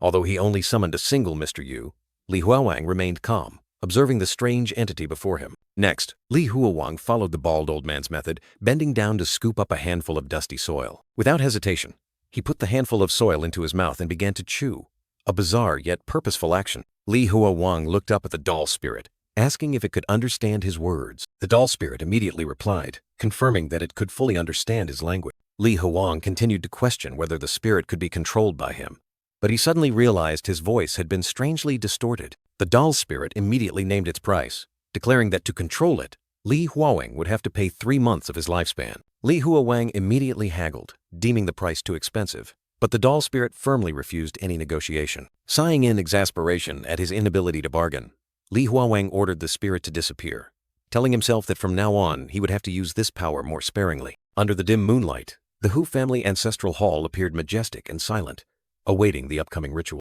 Lu Zhuangyuan, with a joyful expression, eagerly welcomed Li Huowang, expressing his delight that he had finally arrived. Lu Zhuangyuan enthusiastically led Li Huowang inside, asking about his preparations as they walked. Zhuangyuan reassured Li Huowang, telling him that Elder Hu had previously invited ghost opera troops to perform without any incidents, hoping he wouldn't worry. Lu Zhuangyuan turned to Hu Qingke, solemnly introducing Li Huowang, the young Taoist priest he had mentioned. Hu Qingke, with a meaningful smirk, greeted Li Huowang and reminded both of them to take good care of the ancestral hall tonight. Suddenly, Li Huowang started and spun around, his eyes filled with a mix of surprise and doubt. The young Taoist priest wondered, asking why the echoing singing had suddenly fallen silent in such an inexplicable way. Li Huowang turned to Lu Zhuangyuan, asking about the absence of female performers in his opera troupe. Lu Zhuangyuan hastily reassured Hu Qingke, explaining that the female performers were just preparing outside and would not break the rules. Lu Zhuangyuan was instructing Hu Qingke on choosing a joyful play to offer to the ancestors and the rule prohibiting living people from speaking to the performers.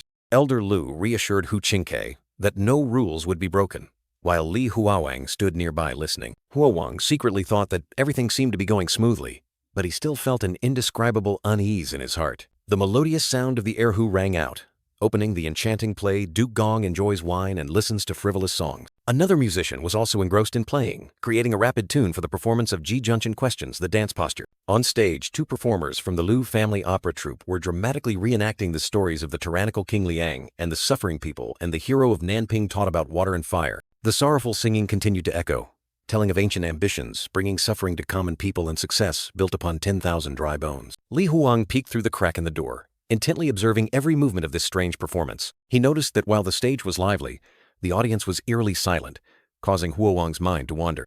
Despite a slight shiver, Huowang still found the performance quite interesting, and the ayaya singing continued steadily. However, no matter how good the music was, staying up all night listening to the opera made Li Huowang feel utterly sleepy. He wondered if, since coming here, he had become unusually prone to sleepiness. The singing still echoed in his ears, but Li Huowang was determined not to fall asleep while working, especially after having been paid.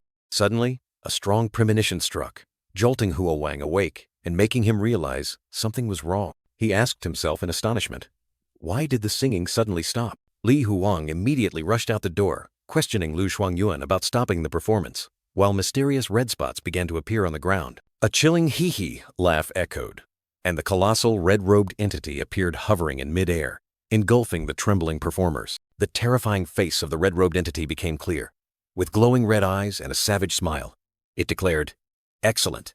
A reward." Li Huowang gritted his teeth, realizing this monstrous thing had appeared again, his eyes filled with vigilance against the threat. The red-robed entity sneered, showering countless glittering gold coins like rain, engulfing the entire space in an eerie red light. The performers of the Lu family opera troupe below began to sob, trembling in the deadly rain of gold coins. A young member of the opera troupe fearfully clung to his father, stammering, "Father, I'm scared!" The red-robed entity, with its terrifying face, continued to grin, saying with satisfaction, "Well done." It continued to reward by showering more gold coins, while a female performer from the opera troupe tightly hugged a small doll. The red-robed entity suddenly swooped down with terrifying speed, aiming directly at Li Huowang, creating a stream of glowing red energy. Li Huowang swiftly dodged the red-robed entity's fatal attack. It swept past him and soared away. The red-robed entity, with its terrifying face, turned back and commanded, "Continue," and the sorrowful singing echoed hauntingly once more. Li Huowang turned to look at Lu Zhuangyuan, wondering why tonight's performance was not allowed to stop. Lu Zhuangyuan, with an expression of extreme terror, stammered young Taoist priest, but couldn't utter another word. Li Huowang looked down at Lu Zhuangyuan's feet, astonished to realize the old man was trying to flee from this place. Li Huowang, holding his sword, looked up at the red-robed entity hovering in mid-air, which was ordering the opera troupe to continue singing. A young member of the opera troupe was sobbing, feeling as weak as a lamb facing a fierce tiger. The red-robed entity, with a gruesome smile and glowing red eyes, hovered above Li Huowang, emitting a meaningful sneer. Li Huowang still held his sword, his sharp gaze fixed on the red-robed entity which was ordering, "Don't stop, keep singing," while another line of dialogue echoed, "The master has already given a generous reward." Lu Zhuangyuan, with an expression of extreme terror, could only look up in silence, not daring to utter a single word. Lu Zhuangyuan, Hu Qingke, and another young member of the opera troupe were all nodding frantically in fear, obeying the invisible command. Under a blood-red night sky with eerie crescent moons,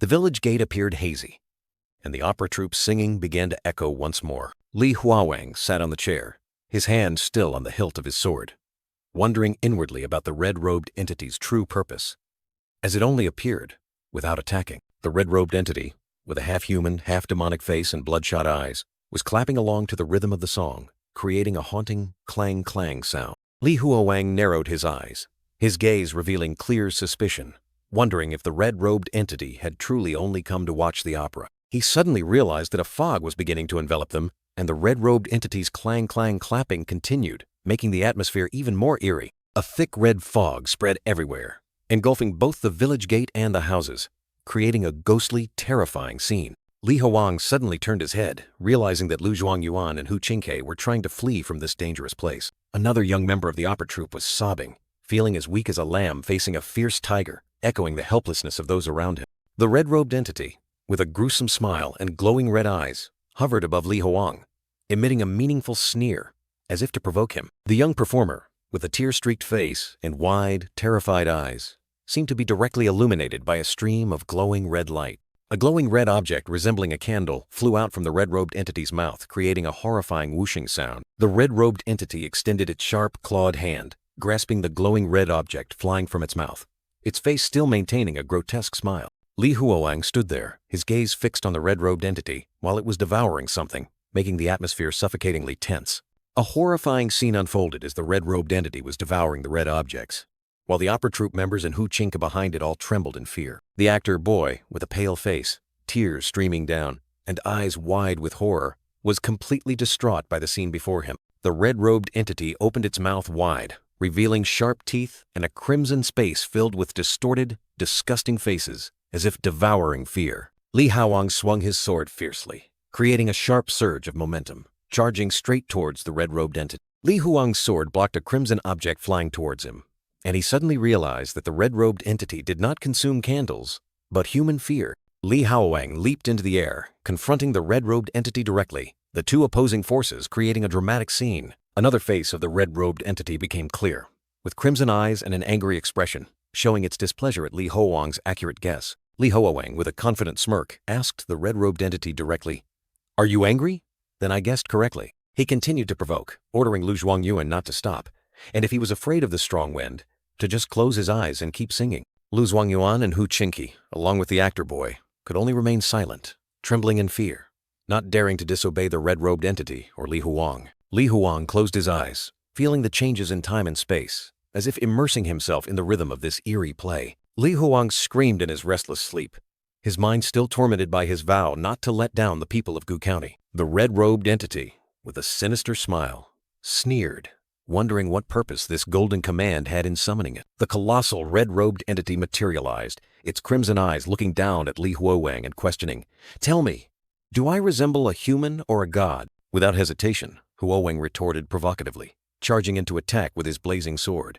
"You're more like a demon born from a two-yolked egg." The two forces, red and blue, clashed violently, creating an earth-shattering battle that tore through the night. The red-robed entity was wounded, a crack clearly visible on its grotesque face, but it immediately healed itself in a terrifying manner. Li Huowang lightly glided onto the tiled roof, a confident smirk on his face, ready for the next strike. Under the crimson crescent moon, Huowang stood tall on the rooftop, his entire body erupting with dark energy, declaring, "It's my turn to act." The battle on the rooftop raged fiercely, the sounds of impact echoing everywhere, staining the surrounding space crimson. A boy from the theater troupe woke with a start, his eyes wide with astonishment at the horrifying scene at 3 a.m. Huowang launched himself into the air, swinging his sword downwards, while the full moon illuminated the entire courtyard. Old Zhuangyuan watched in horror as the sharp sword whizzed past, almost costing him his life. Li Huowang swung his arm and pulled hard, causing red blood to splatter into the air. His hand clenched tightly, pulling taut a mysterious piece of cloth, seemingly trying to control something. Huowang continued his relentless assault, pushing the red-robed entity onto the defensive, submerging it in crimson tentacle. The red-robed entity shrieked in pain, its body pushed back, and strange purple energy streams began to appear. Huowang was astonished to realize the power of the heavenly scripture in his hand, thinking to himself, "I didn't expect this thing to be afraid of the heavenly scripture." The red-robed entity clearly showed fear, its crimson eyes wide open, seemingly unable to believe its opponent's power. Huowang once again lightly landed on the tiled roof, a challenging smirk on his face. "Ha! Next." Under the crimson crescent moon, Li Huowang stood upright, dark energy swirling around him, declaring, "It's my turn." The red-robed entity was completely shocked, its crimson eyes wide open, unable to utter a word at the sudden change in the situation. Li Huowang unleashed a powerful attack, his entire body enveloped in purple energy, overwhelming the red-robed entity lying on the ground. The red-robed entity was utterly shattered, its body breaking into pieces under the destructive power of the purple energy. The red-robed entity's grotesque face was now distorted with fear as it desperately tried to resist. With resolute eyes, Li Huowang coldly declared, "Go to hell." He gathered all his strength, unleashing a final blow, creating a colossal wave of purple energy that swept everything away. The wave of purple energy crashed into the rooftop, causing massive destruction and completely dispelling the terrifying red energy current. Li Huowang clicked his tongue softly, his face showing clear fatigue but also relief after the fierce battle. He looked at the destroyed wall, realizing the red-robed entity had escaped, thinking to himself, "This damn thing can even pass through walls?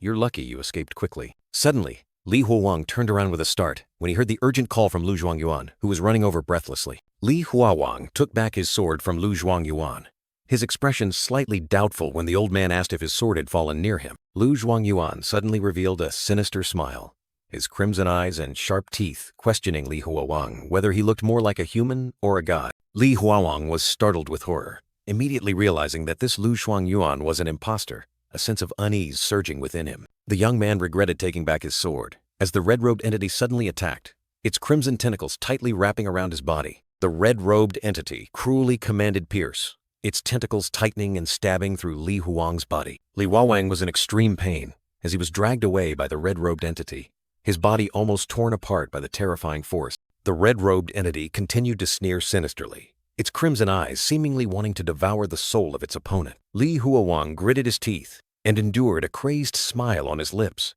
his eyes full of defiance and resolute refusal to yield. The red-robed entity attacked relentlessly, its crimson tentacles surrounding Li Huowang, seemingly wanting to imprison him forever. The red-robed entity transformed into a colossal head with a sinister smile, surrounded by bizarre ancient characters and crimson dark energy. The eerie head grew larger and larger, transforming into a colossal gate with sharp teeth, ready to devour everything. Li Huowang stood amidst the blood-red space, his face clearly showing horror, wondering what this monstrous thing truly was. The young man was stunned to realize he was trapped in a disgusting space, where eerie heads floated and whispers of the joyful god echoed. Li Huowang suddenly swung his sword, striking one of the eerie heads fiercely, creating a crimson energy surge. The eerie head shrieked in pain, its face distorting into a bloody mess of sharp fangs. After Li Huowang's attack, the eerie head shattered, leaving behind a blood-stained white bone mask. Li Huowang breathed a sigh of relief, thinking he had resolved it, but still wondered if its true body was the shadow on the ground. He looked up at the night sky,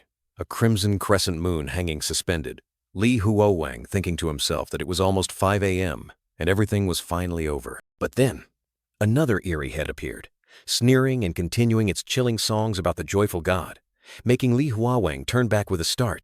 Li Huowang realized in horror that the red-robed entity was not dead yet, and he immediately swung his sword, preparing for a new attack. The young man unleashed a powerful sword strike, creating a brilliant surge of energy, attacking straight at the sinisterly grinning eerie head. The red-robed entity transformed again, this time into 2 eerie heads, continuing its haunting songs and splitting into many smaller entities. The cloned eerie heads continuously appeared, singing songs about the joyful god being angry, being sad, creating a horrifying scene. Li Huowang stood amidst a sea of blood and eerie heads, his eyes full of determination but also wondering when this monstrous thing would ever end. He was once again submerged in an illusion, eerie heads floating in the air, continuing their songs about the joyful god being hungry, being waiting. A colossal shadow with a crimson crescent moon appeared in the sky, engulfing the entire village, as if wanting to swallow everything. Li Huowang was stunned to realize he had fallen into a sophisticated trap, bright threads tightly wrapped around him. A horrifying face with bleeding eyes and a sewn-shut mouth appeared,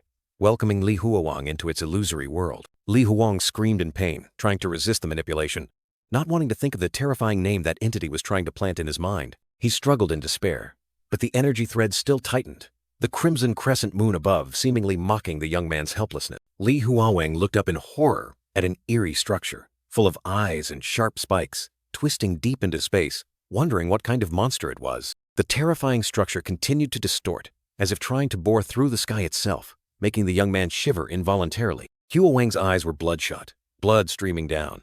He was in so much pain he couldn't bear it anymore, only wanting to close his eyes to escape this horrifying scene. Li Huowang's face was full of agony, his eyes swollen and bloodshot as if about to burst, while a ghostly green hand reached out from behind. The glowing green hand drew closer, like an invisible entity trying to touch or drag him away, making the young man even more painful. Huowang's bloodshot eyes widened, full of horror and confusion, wondering where that mysterious hand truly came from. The colossal jade-green hand suddenly reached high, transforming into countless eerie tentacles, as if wanting to swallow the entire surrounding space.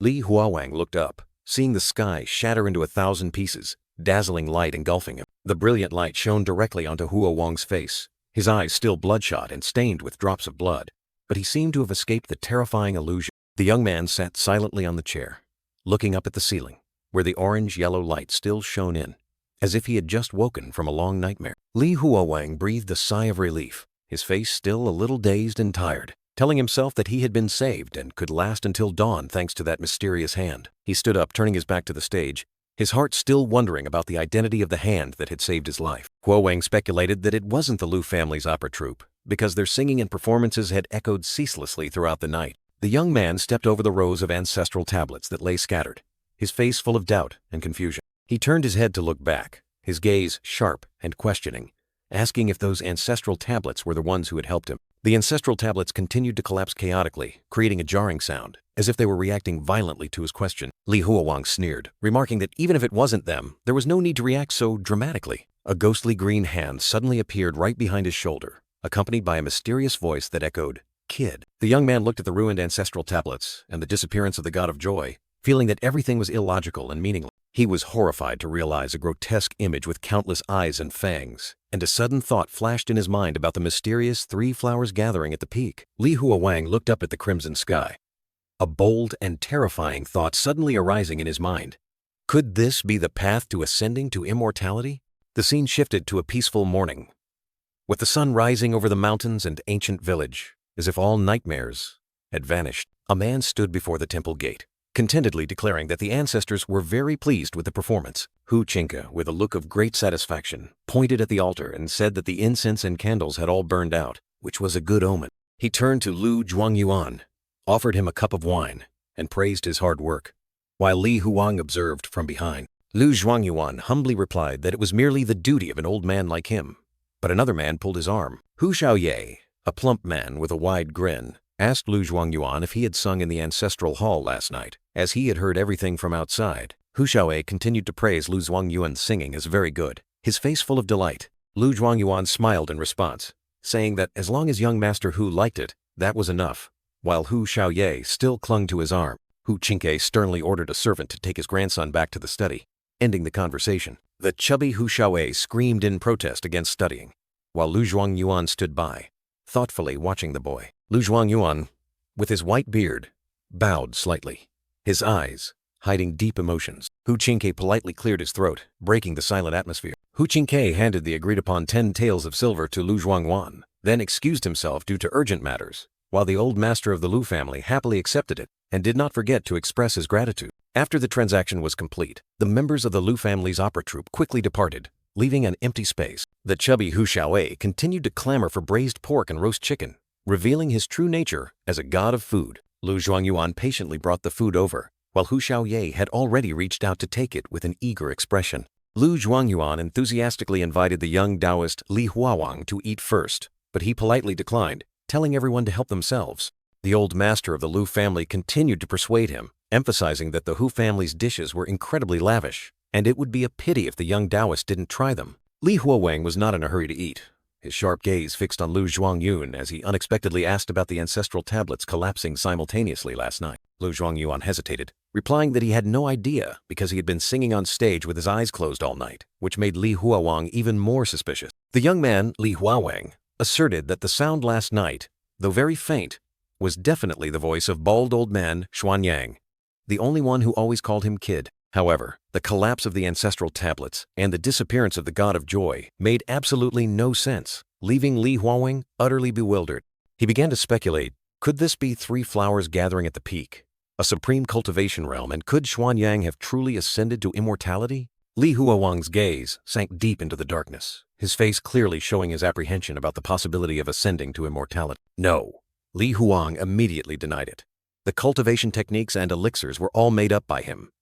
Xuanyang absolutely could not have become an immortal. Seeing the young Taoist deep in thought, Lu Zhuangyuan kindly inquired, asserting that everyone was now family, and he should speak his mind if something was bothering him. Regardless of whether it was true or not, the only thing Li Huowang could do now was go to Xijing and find the Zhengde Gate that Lu Shukai had mentioned, hoping to find clues if Dan Yangzi had truly become an immortal. Li Huowang politely declined the invitation to eat, saying he had no appetite and told everyone to eat first, then stood up and walked away. Lu Zhuangyuan hastily stopped him, inviting him to take some food and reminding him about the promised 6 taels of silver, but the young Taoist still resolutely left. As night fell, the Lu family's opera troupe stopped by a campfire deep in the forest, the scene tranquil and ethereal. Everyone gathered around the fire, its flickering light illuminating their tired faces, while Li Huowang and Bai Lingmiao sat high on a tree branch. Bai Lingmiao gently asked senior brother Li about the origin of the delicious food and if anything had happened last night, causing him to fall into thought. Li Huowang looked up at the night sky, his gaze full of complexity, while Bai Lingmiao thoughtfully looked down at the flickering campfire. Under the crescent moon, Li Huowang and the white-haired girl sat next to each other on a tree branch, and he recounted everything that had happened last night. Bai Lingmiao bowed her head, her voice full of remorse. "Senior brother Li, it's our uselessness that has implicated you." Li Huowang reassured her, asserting that this matter had nothing to do with them, because that thing had targeted the Hu family long ago, and they would have encountered it sooner or later. Li Huowang's and Bai Lingmiao's hands gently touched, a silent moment full of emotion. Bai Lingmiao suddenly stood up, her gaze firmly fixed on Li Huowang as she declared, "Senior brother Li, Let's go together. Li Huowang clasped her hand, his gaze firmly replying that it was hard to say who would be the burden in the future. Bai Lingmiao looked up at Li Huowang with a hesitant gaze, seemingly wanting to say something but then stopping. Zhao Wu, with a grimace, suddenly spoke up, asking senior brother Li if he could teach him to read instead of practicing alchemy. The other members of the opera troupe, their eyes shining brightly like car headlights, all looked towards Li Huowang, seemingly harboring a similar intention. Bai Lingmiao still sat next to Li Huowang, her gaze full of thought and a little hesitant. Bai Lingmiao smiled faintly, her lips parting as if to utter a promise. Li Huowang's and Bai Lingmiao's hands gently intertwined, a warm gesture amidst the tranquil scene. Li Huowang and the white-haired girl leaned against each other on the tree branch, enjoying a rare moment of peace. The Lu family's opera troupe continued their journey. Lu Zhuangyuan announced that Wu Ligang was not far from Jianyu town, only about 4 or 5 more days away. Li Huowang gazed thoughtfully ahead, suddenly remembering that Jianyu was Zhao Wu's hometown. He turned to ask Zhao Wu, who was carrying a baby on his back, if he was happy to be going home soon. Zhao Wu bowed his head, his voice full of dejection as he admitted he was useless and couldn't do heavy work. The other members of the troupe listened with thoughtful expressions, no one uttering a word. Li Huowang suddenly became angry, loudly denying Zhao Wu's words and declaring that he would teach him alchemy in his free time. He explained that learning alchemy would help Zhao Wu not worry about starving when he returned home. But Zhao Wu was still concerned about finding resources. Zhao Wu suddenly changed his mind, earnestly asking Li Huowang if he could teach him to read instead of practicing alchemy. The members of the opera troupe, their eyes once again shining brightly, unanimously expressed their desire to learn to read. Li Huowang was so surprised that he exclaimed, not understanding why everyone was so interested in learning to read. Lu Zhuangyuan approached, hesitantly asking Li Huowang if the young Taoist knew how to read. Li Huowang humbly replied that he knew a little, then asked Lu Zhuangyuan in return if he wanted to learn. The old Zhuangyuan was so astonished he couldn't believe his ears, never expecting that someone like him could also learn to read. Li Huowang smiled, affirming that anyone who wanted to learn could, and declared that he would start teaching everyone to read immediately. The troupe continued their journey on the rugged mountain path, dry leaves fluttering in the wind. Lu Zhuangyuan suddenly rushed over to Lu Zhiren and Lu Zhukai, who were whispering to each other. Zhuangyuan angrily called out to Luo Junhua, ordering her to bring out all the dried meat. Luo Junhua turned back to look at him in surprise, then obediently went to search. Luo Junhua brought out a few meager pieces of dried meat, making Lu Zhuangyuan ask in disappointment why there was so little. Luo Junhua explained that there wasn't much dried meat left, and most of the money earned from the performance had been given to the young Taoist Li Huowang. Lu Zhiren hastily covered Luo Junhua's mouth and stopped Lu Zhukai, reminding them that their father didn't like to be questioned. Lu Zhukai hesitantly asked Lu Zhuangyuan if they would get to eat dried meat tonight. The old Zhuangyuan looked at his youngest son with a thoughtful expression, speechless at the boy's innocent yet anxious question. Lu Zhuangyuan held up a cloth bag, excitedly saying that this was the tuition fee he had prepared to learn to read. The members of the theatrical troupe, including Lu Zhukai, looked bewildered, not understanding what tuition fee meant. Lu Zhuangyuan looked at the innocent faces before him, sighing as he realized that even if he explained, they wouldn't understand. He turned to Lu Zhukai, motioning for the boy to follow him and instructing him to obey his words when they met the young Taoist. Lu Zhuangyuan pulled Lu Zhukai along, reassuring his son that the young Taoist was a good person and that this was for his benefit, promising that he wouldn't have to perform plays anymore. Lu Zhukai looked up at his father, his eyes full of confusion and a hint of disappointment upon hearing that he wouldn't have to perform plays anymore. Li Huowang was sitting on a rock, attentively instructing the members of the Lu family theatrical troupe on how to write characters on the ground. Lu Zhuangyuan and Lu Zhukai stood beside Li Huowang, the old master smiling as he said that the young Taoist was teaching. Lu Zhuangyuan pulled Lu Zhukai closer to Li Huowang, his tone hesitant and awkward. A chubby boy, wearing a gold necklace, rushed over, waving his hand to call the troupe leader, declaring that he wanted to join the play. Lu Zhuangyuan quickly stopped Hu Xiaoye, repeatedly apologizing and asking the boy to go back, not to worry Hu Qingke. Hu Xiaoye cried and struggled, adamantly refusing to leave, insisting that he only wanted to perform plays. Hu Qingke appeared with an angry expression, declaring that actors were the lowest class, scolding his son for wanting to be a low-class person. He struck Hu Xiaoye hard, sending the boy sprawling on the ground, his eyes filled with contempt. Lu Zhuangyuan watched the scene with a pained and stunned expression. This image was deeply etched in his mind. Lu Zhukai, now more mature, looked directly at the reader, his voice filled with contemplation about the true meaning of learning to perform. Hu Qingke sat on a luxurious chair, roaring nonsense in fury. He stood up, scolding Hu Xiaoye for refusing to study to become an actor, despite all the effort spent finding a tutor to teach him. Hu Qingke once again declared that actors were the lowest class, not allowed to learn to be low-class people. He dealt a cruel blow to Hu Xiaoye, sending the boy tumbling to the ground in pain. Lu Zhukai recalled that scene, His father had never allowed them to interact with the landlord's family after each performance. Li Huowang looked at Lu Zhuangyuan with understanding, wondering if this was how the world viewed people like them. Suddenly, Li Huowang woke up in a dark forest, gasping for breath and disoriented. He looked around, stunned, wondering where he was and where Bai Lingmiao and the others had gone. Li Huowang looked towards the faint light in the darkness, his expression full of vigilance. He saw a crimson glow in the gloomy forest, deciding to approach it to investigate. Li Huowang cautiously stepped into the area with the red light, asking if anyone had seen his friends. Faint figures appeared in the red lantern light, calling out names one by one. Son? Huowang?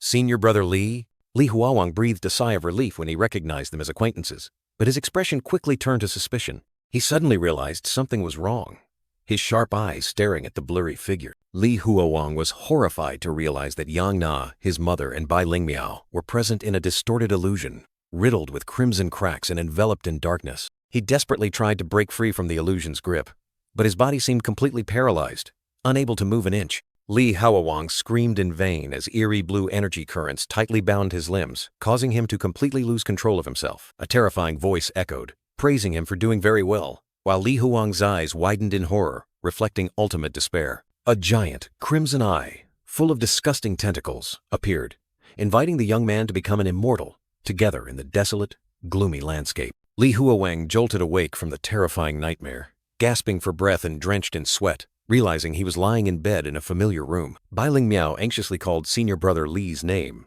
seeing him panting after the dream, her face clearly showing shock. She gently asked if he had another nightmare, while senior brother Li held his head, trying to calm himself. He looked down at his hands, his eyes still tinged with fear, mumbling to confirm that it was all just a nightmare. Bai Lingmiao smiled faintly in relief, offering him a plate of hot steamed buns, concernedly asking if he was hungry. Li Huowang looked at her suspiciously, asking where she got the money to buy steamed buns when they had run out of travel expenses. She hesitated, her cheeks flushed, her eyes evasive as if hiding something. Bai Lingmiao finally confessed that she had sold her gold bracelet to buy him food. A fleeting memory flashed through Li Huowang's mind, of Bai Lingmiao once giving him a jade bracelet, which he had then given to Yang Na. His gaze turned sharp, revealing deep suspicion about what was happening. Li Huowang told himself that Yang Na was no longer here, so he must have returned the bracelet to Bai Lingmiao. Bai Lingmiao lowered her head, explaining that she couldn't help senior brother Li in any other way when he was overworking himself alone. He looked at the steamed bun in his hand, gratefully saying that she had already helped him a lot. Li Huowang chewed the steamed bun, promising to buy her a bigger gold bracelet when things settled down. Bai Lingmiao smiled softly, her cheeks flushed, lost in thought at his promise. She looked out the window with hopeful eyes, gently replying that she would wait. Li Huowang sat in the inn, chin in hand, thoughtfully asking if Chun Xiaoman, Bai Lingmiao, still wanted to go home. Bai Lingmiao clasped his hand, firmly stating that she would definitely return and make those who caused this pay the price. The scene shifted to the bustling town of Jianye, where the Donglai Inn was located, showing the vibrancy of daily life. In the inn, an elderly man was talking about the Shijing sect, but confessed that he had never been inside and only guessed it was a place where an old master led people in chanting scriptures. Bai Lingmiao asked senior brother Li if they would stay in Jianye for a few more days, while old Lu sat nearby listening. Li Huowang sipped his tea, explaining that they couldn't stay any longer because the last letter from Nanping Kingdom had been delivered to Zhao Wu, who had already gone home. He continued, saying that Zhao Wu could help find an escort agency to deliver letters to many places, and they had no reason to stay here. Suddenly, Zhao Wu appeared, his face showing clear signs of fatigue and worry. Li Huowang and Bai Lingmiao looked at Zhao Wu in surprise, and Li Huowang asked him why he had returned after going home. Zhao Wu was suspicious, speculating that perhaps the father despised his child because the baby was disabled, causing old Lu to listen thoughtfully. He continued to assert that he had once told himself that the baby might not have been kidnapped, but rather sold by his own father, his words full of bitterness. Li Huowang subtly turned his face away, disagreeing with Zhao Wu's extreme thoughts, believing that even a fierce tiger wouldn't eat its cubs, let alone a biological father. Zhao Wu suddenly slammed his hand on the table,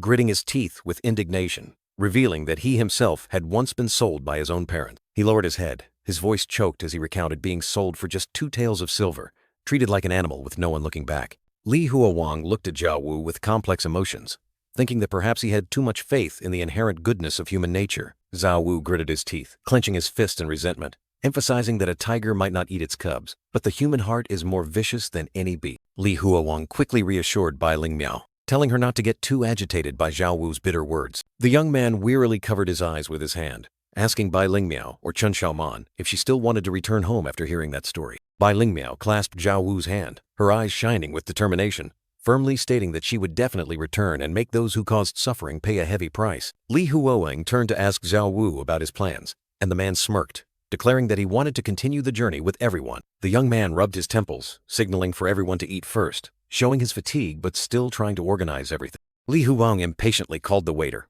declaring that he was starving, while old Lu sat nearby also waiting. After the meal, Li Huowang signaled for everyone to rest and prepare to purchase necessary supplies for the upcoming journey. The group stopped to rest in the shade of giant ancient trees, creating a peaceful scene deep in the forest. Lu Zhuangyuan kindly invited the young Taoist, who was sitting on a tree branch, to come down and rest, offering him some steamed buns and suggesting they take turns on night watch. The young man quickly jumped to the ground, suspiciously asking if anything unusual had happened at the camp, but Lu Zhuangyuan simply replied that nothing special had occurred. Lu Zhuangyuan rubbed his chin worriedly, saying that a tall man had gone into the forest a long time ago and hadn't returned, wondering if he should send Lu Juren and Lu Zhukai to look for him. Li Huowang looked at Lu Zhuangyuan with resolute eyes, suggesting that the old master watch the camp for him, while he would go search for the missing person himself. Lu Zhuangyuan nodded in agreement, instructing the young Taoist to be careful, while Li Huowang had already turned and quickly walked deeper into the forest.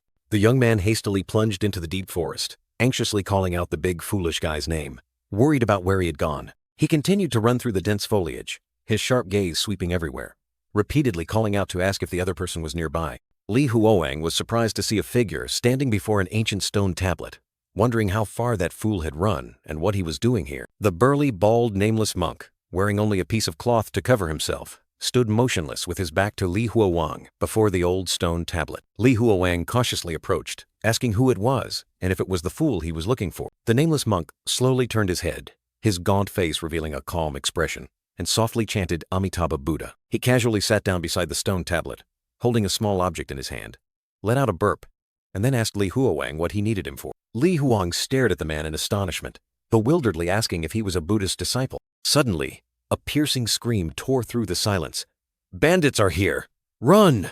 causing the crowd to panic and scatter as a group of bandits on horseback charged forward. The bandit leader sat on horseback, his fierce face breaking into a bloodthirsty grin, loudly declaring that this time the sheep were truly plump. The nameless monk coughed lightly, confirming with a naive expression that he was a Buddhist disciple. Li Huowang frowned, sensing something unusual about this monk, and immediately asked about his place of cultivation and the Buddha he worshipped. The nameless monk tilted his head skyward, confusedly admitting that he didn't cultivate anywhere, but was merely heading towards a temple in the north to beg for food. He tilted his head, his naive face asking Li Huowang in return if there were different versions of the honored Buddha. Li Huowang looked at the nameless monk with a puzzled gaze, secretly thinking that it was rare for a Buddhist disciple to be so vague. The young man turned and walked away, not caring whether the nameless monk was lying or not, merely advising him to limit eating offerings for the dead. The nameless monk suddenly grabbed Li Huowang's sleeve, angrily protesting being called a liar, asserting that Buddhist disciples never lie. Li Huowang turned back, questioning the monk that if he only knew how to chant Amitabha Buddha but didn't even know the honored Buddha he worshipped, then what kind of disciple was he? The nameless monk looked at Li Huowang with a blank expression, unable to understand his question. He explained that he just followed what others said. Tailor Wang said Buddhist disciples shouldn't marry, so he didn't. Shopkeeper Lu said they shouldn't eat meat, so he didn't. Seeing others chant Amitabha Buddha, he chanted along. A strange man excitedly ran over, loudly calling Li Huowang and reporting that there was wild grain in the forest. Li Huowang immediately rushed over, snatched the handful of wild grain from the glutton's hand and angrily scolded him, asking if he wasn't afraid of death for daring to eat tomb offerings. The young man pulled the nameless monk's arm, urging him to quickly return with him, leaving the strange man still bewildered. The nameless monk covered his face, looking distressed and confused, wondering why he had followed everyone's words, yet was still not considered a true Buddhist disciple. The group continued their journey on the wide road, under the shade of ancient trees, the scene peaceful, yet harboring many unsettling elements. Li Huowang noticed more and more people on the road, guessing they were not far from Xijing City, while an old man smoking a pipe confirmed it was only about 10-odd days' journey away. The old man exhaled smoke, his face pensive, adding that having too many people on the road was not a good thing. Li Huowang turned, his eyes full of questions, asking why having many people was not good. The old man explained that when too many people gathered, they would become plump sheep and would attract a group of fierce bandits charging from afar, causing the entire crowd to panic and scream, "Bandits are here! Run!" The bandit leader charged forward on horseback, laughing ferociously as he declared that this time the flock of sheep was truly plump. Li Huowang was startled to realize that Lu Zhuangyuan had guessed correctly. The bandits had indeed arrived, so he immediately drew his sword and signaled for everyone to run ahead. The panicked crowd scattered in all directions, some even hastily pulling their carriages, running and shouting loudly for Li Huowang to wait for them in the forest. The bandit leader roared in anger, ordering his accomplices not to let these sheepheads run into the forest, as their horses would have difficulty moving there. He swung his sword, slashing directly at the fleeing people on the road, fresh blood splattering everywhere. A truly brutal scene. A frail old woman, gasping for breath from exhaustion, struggled to drag herself away from the bandits. The crowd continued to flee in disarray, but the bandits pursued relentlessly, ceaselessly hacking down the vulnerable. The bandit leader, with bloodshot eyes, sneered as he saw the old woman running slowly, raising his sword to finish her off. Suddenly, the nameless monk rushed forward to shield the old woman, taking the fatal sword strike directly to his shoulder, fresh blood splattering. The bandit leader looked at the injured nameless monk, sneeringly asking if he still had the heart to save people, his face full of disdain. The nameless monk collapsed in a pool of blood, severely wounded after shielding, while the bandit leader coldly declared, "Old monk, you truly aren't afraid of death." Despite his blood-soaked body, the nameless monk steadfastly chanted Amitabha Buddha, believing that saving a life was more meritorious than building a 9-story pagoda. The bandit leader, with a blood-soaked sword in hand, sneered as he saw the old monk still conscious, uttering, "Very well then." He revealed a crazed expression, sneeringly declaring that he would kill the monk, then the old woman, and then stack their heads to play with. Li Huowang appeared with imposing presence, causing the bandit leader to exclaim in terror, "Wait, this Taoist is not right. No, don't come closer." Blood from the nameless monk's leg continued to flow, staining the ground red as he tried to continue chanting Adi. Amidst a sea of blood and scattered corpses, the nameless monk still stood firm, bravely completing the chant. Taba Buddha. Li Huowang's eyes suddenly turned cold, his pupils dilating, exuding an aura of extreme determination. The young Taoist charged into battle, his sword emitting a brilliant blue light, causing the bandit leader to exclaim in terror, "Damn it, this Taoist power is truly strange." In an instant, Li Huowang's sword blade pierced straight through the bandit leader's face, fresh blood splattering into the air. In just one move, Li Huowang finished off the bandit leader, causing him to collapse to the ground in a pool of fresh red blood. The bandit leader's head was severed, blood gushing like a spring, an extremely brutal sight. Witnessing the horrifying scene, another bandit was utterly terrified, stammering and shouting, Boss is dead! This guy is trouble!" Li Huowang stood tall amidst the battlefield, his sword still stained with blood, causing the remaining bandits to flee in panic, one bandit fearfully shouting, "Brothers, retreat!" That Taoist might be from the Heavenly Supervision Bureau. The young man looked down with a pensive gaze, his inner thoughts seemingly contemplating the cruelty of this world. Amidst the chaotic scene, a pitiful little girl was sobbing beside the blood-soaked bodies of her parents. The nameless monk, thin and covered in wounds, still steadfastly clasped his hands and chanted scriptures in an ancient language. Blood still seeped from the wound on his leg, but the nameless monk maintained his posture, continuing to chant Adi amidst the piles of corpses and a sea of blood. The nameless monk still stood there, completing the chant, Taba Buddha.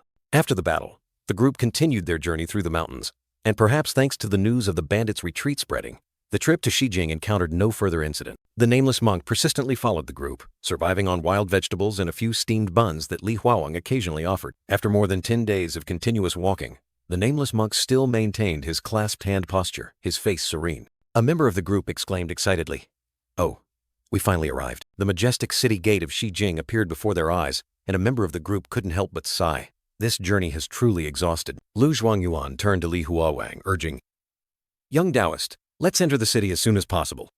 Otherwise, that cheap inn will run out of rooms." Li Huowang turned around, instructing Lu Zhuangyuan, "You take them there first." Lu Zhuangyuan looked at the young man's retreating back in surprise, asking, "Young Taoist, where are you going?" Li Huowang raised his hand in a wave, boldly declaring, "I'm going to find the sect you mentioned earlier. I'll meet everyone later." An ancient temple with soaring, curved eaves stood majestically under the brilliant golden sunlight. Inside the temple grounds, golden leaves fell gracefully, creating a peaceful, tranquil scene as devotees passed by. Li Huowang and the group were entering a large temple in the heart of the city, which surprised him as most temples were usually built on mountains. The young man looked up at the Zhengde temple sign and suddenly remembered Xuan Yin's words before his death, wondering if this place had any connection to Dan Yangzi. Li Huowang pondered deeply after finding the place he needed, but didn't know what to do next. Should he directly claim to be Dan Yangzi's disciple? In his imagination, Huowang envisioned himself solemnly declaring, "Boundless heavenly venerable, I am Dan Yangzi's last disciple." But then,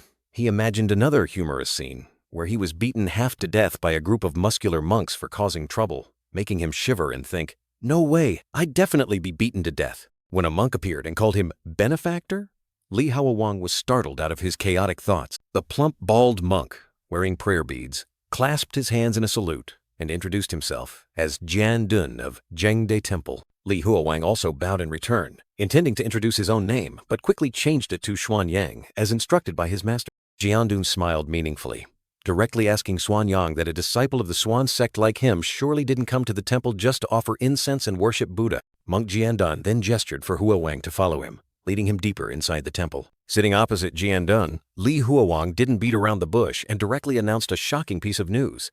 Dan Yangzi is dead. This news startled Jian Dun so much that he dropped his teacup, while Huowang secretly thought, as expected, this Zhengde temple is indeed connected to Dan Yangzi. Jian Dun immediately poured tea for Xuanyang, his expression having become much more serious. Li Huowang secretly assessed Jian Dun, realizing that this monk was indeed a Buddhist disciple, pure-hearted and unburdened by worldly desires. Jian Dun continued to pour tea for Huowang, his face still bearing a gentle smile, but his eyes held a careful scrutiny. Huowang sighed, wondering how he should tell this monk the entire story of Dan Yangzi. He decided to repeat the shocking declaration. Dan Yangzi is dead, startling Jian Dun once again. Jian Dun was so astonished that he dropped his teacup, his eyes full of doubt as he looked at Xuanyang. The monk Jian Dun was so terrified that his face changed color, and he hastily asked again, "Is that old Taoist truly dead? This matter is extremely important, please. Benefactor, tell me the details." Golden ginkgo leaves fluttered in the wind, creating a tranquil scene within the ancient temple. Li Huowang finished telling his story, summarizing, "Roughly, that's the situation." Jian Dun pondered, asking Xuanyang if Dan Yangzi had truly become an immortal under those circumstances, or if he had transformed into something else, and if Xuanyang had heard his voice. Li Huowang firmly stated that it was not an illusion, because the Shen Shi monster had also appeared at the same time. Jian Dun clasped his hands and bowed, looking serious. "Benefactor Xuanyang, this humble monk cannot make a decision on this matter alone. Please allow this humble monk to report to the abbot, and kindly wait a moment." Li Huowang smiled faintly, accepted Jian Dun's offer, and continued to wait. Jian Dun turned and walked away, making Huowang secretly think that although this monk didn't say much, his attitude conveyed enough information. The young man realized that, indeed, the matter of Dan Yangzi was not yet over. The ancient temple appeared with its soaring curved roofs and wind chimes gently swaying in the breeze. Jian Dun returned, announcing that the abbot wished to personally meet Xuanyang to discuss this matter, and led him to the rear hall of Zhengde Temple. Li Huowang looked up, his eyes full of curiosity, as he noticed the colossal Buddha statues being worshipped. The abbot of Zhengde Temple, Xin Hui, clasped his hands before the Buddha statue, respectfully stated his name, and offered greetings to Amitabha Buddha. Li Huowang, identifying himself as Xuanyang, also clasped his hands in greeting to the abbot, then frankly asked if he knew what Dan Yangzi had become now. The old monk Xin Hui looked at Xuanyang, softly replying that what mattered was not who Dan Yangzi was, but who Xuanyang believed him to be. Xuanyang frowned, secretly thinking the abbot was beating around the bush, then wondered if Dan Yangzi had truly become an immortal. Abbot Xin Hui again clasped his hands and chanted a Buddhist prayer, asserting that if Xuanyang believed Dan Yangzi had become an immortal, then he had indeed become one, and simultaneously revealed that Dan Yangzi's karma had been sewn into him from that moment. Immediately, a green aura in the shape of Dan Yangzi appeared behind Li Huowang, implying the abbot's words were true. The young man stared in astonishment at the aura, hastily telling himself not to scare himself. Perhaps things weren't as he thought. Li Huowang turned back to ask the abbot if Zhengde Temple and Dan Yangzi had any grievances, and the old monk confirmed that he had once traveled everywhere, capturing people and causing chaos. Abbot Xin Hui further recounted that he had once sent disciples to capture Dan Yangzi, but he continuously escaped, making Xuanyang understand the deep enmity between the two sides. Li Huowang firmly declared that no matter what Dan Yangzi had become now, he was still an enemy, and could not be allowed to roam freely like that.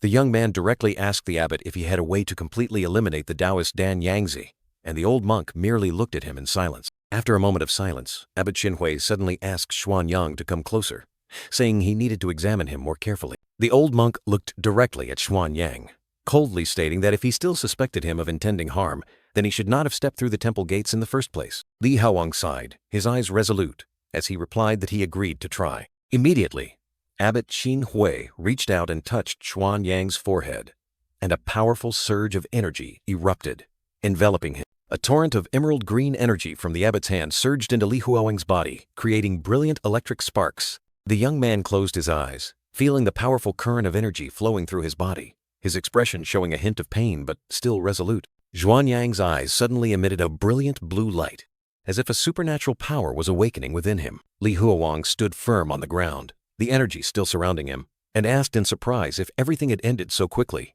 Abbot Xinhui looked at Xuanyang, muttering about the colors he wanted and didn't want, while a fiery red eye opened on the top of his head. The fiery red third eye on the old monk's forehead opened wide, emitting an eerie light as he continued to mutter about colors being a matter of one's own will. Li Huowang stared at the abbot, his eyes still lingering with blue light, his expression full of doubt and vigilance. The old monk Xinhui clasped his hands, praised Xuanyang for possessing unique Buddhist abilities, and then declared that he fully understood the situation. Abbot Xinhui said that this matter was extremely important. He needed to discuss it with the other elders, and invited Xuanyang to stay in the temple for a night to receive an answer tomorrow. Li Huowang frowned, worriedly saying that he still had friends outside, and if he didn't return, they would be very anxious. Abbot Xinhui turned and walked away, calmly saying that whether Xuanyang stayed or left was up to him. But Jingde Temple would open its doors tomorrow at noon. The old monk turned back to look at Li Huowang, warning that if this trouble was not resolved, it would become a great potential danger for both him and the common people of the world. Abbot Xinhui once again muttered about colors not being him, not being controlled by illness and suffering, then reached out his hand towards Xuanyang again. Li Huowang looked directly at the old monk, his eyes again shining brightly as the abbot continued to transmit energy and speak of colors being a matter of one's own will. Li Huowang walked amidst the falling golden leaves, his eyes still full of doubt, wondering if what he had just experienced was merely an illusion. Returning to the inn, the young man immediately arranged for everyone to disperse, secretly gathering information about Jingde Temple. The entire city of Xijing was bustling and lively with ancient rooftops and people coming and going, creating a prosperous scene. Guhua excitedly told senior brother Li that Jingde Temple was the largest temple in all of Xijing, the place with the most prosperous incense offerings. Jiao Wu and Shazi chimed in, excitedly revealing that even people from the palace came here to worship Buddha.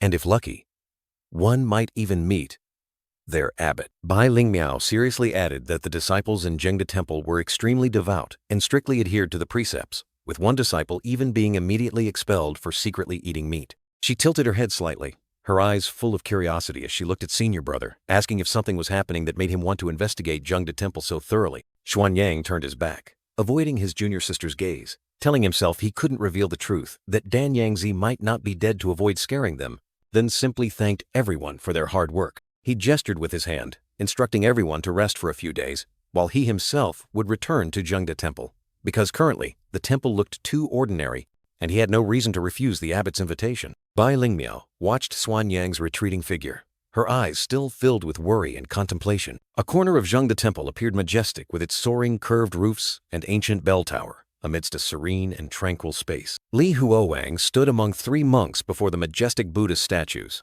listening to the abbot speak of the need to hold a grand Dharma assembly to deliver Dan Yangzi and, first and foremost, to resolve benefactor Xuanyang's uneasy mind. The young man suddenly raised his head, his eyes flaring with indignation, resolutely denying that he was ill or had an uneasy mind. 2 other monks stood beside the abbot, one with white hair and beard, the other bald, both watching Xuanyang with solemn expressions. Li Huowang bowed his head, his voice sinking with a sense of helplessness, pleading with the abbot to show him a way to find peace of mind. Abbot Xinhui handed him an ancient scripture, instructing him to simply chant it 3 times a day, morning, noon, and night. Xuanyang took the scripture, surprised, asking if merely reading it was enough, without needing special cultivation or dietary restrictions, and the abbot simply replied, "Just chant it." The abbot clasped his hands, inviting benefactor Xuanyang to temporarily stay at the temple, as traveling back and forth between the temple and the inn would be inconvenient for both parties. Li Huowang looked at the scripture in his hand, his eyes still holding a hint of doubt, but finally nodded slightly in agreement. A few days later, Li Huowang lay in his room, holding the Wuxing Jiekong scripture that the abbot had bestowed upon him, diligently reading every word. He was so surprised that he blurted out, unable to believe that chanting this scripture actually had an effect. Huowang breathed a sigh of relief, clearly feeling that the quality of his sleep had greatly improved over the past few days. The young man stood up, his eyes resolute as he told himself that once Dan Yangzi was dealt with, he would go search for He Tai Sui, hoping to stabilize his life in this world. Suddenly, a strange sound echoed, breaking the silence of the night. Xuanyang was startled, his sharp gaze immediately turning towards the window. He looked through the crack in the door, wondering why a woman would come to worship Buddha so late at night. A woman was clasping her hands in prayer before a Buddha statue, but a sinister, dark hand suddenly clamped over her mouth. The mysterious, dark figure tightened its grip, binding the poor woman's eyes, leaving her completely helpless against her cruel fate. That horrifying scene unfolded in the darkness, with the mysterious dark figure completely controlling the woman, giving her no chance to resist.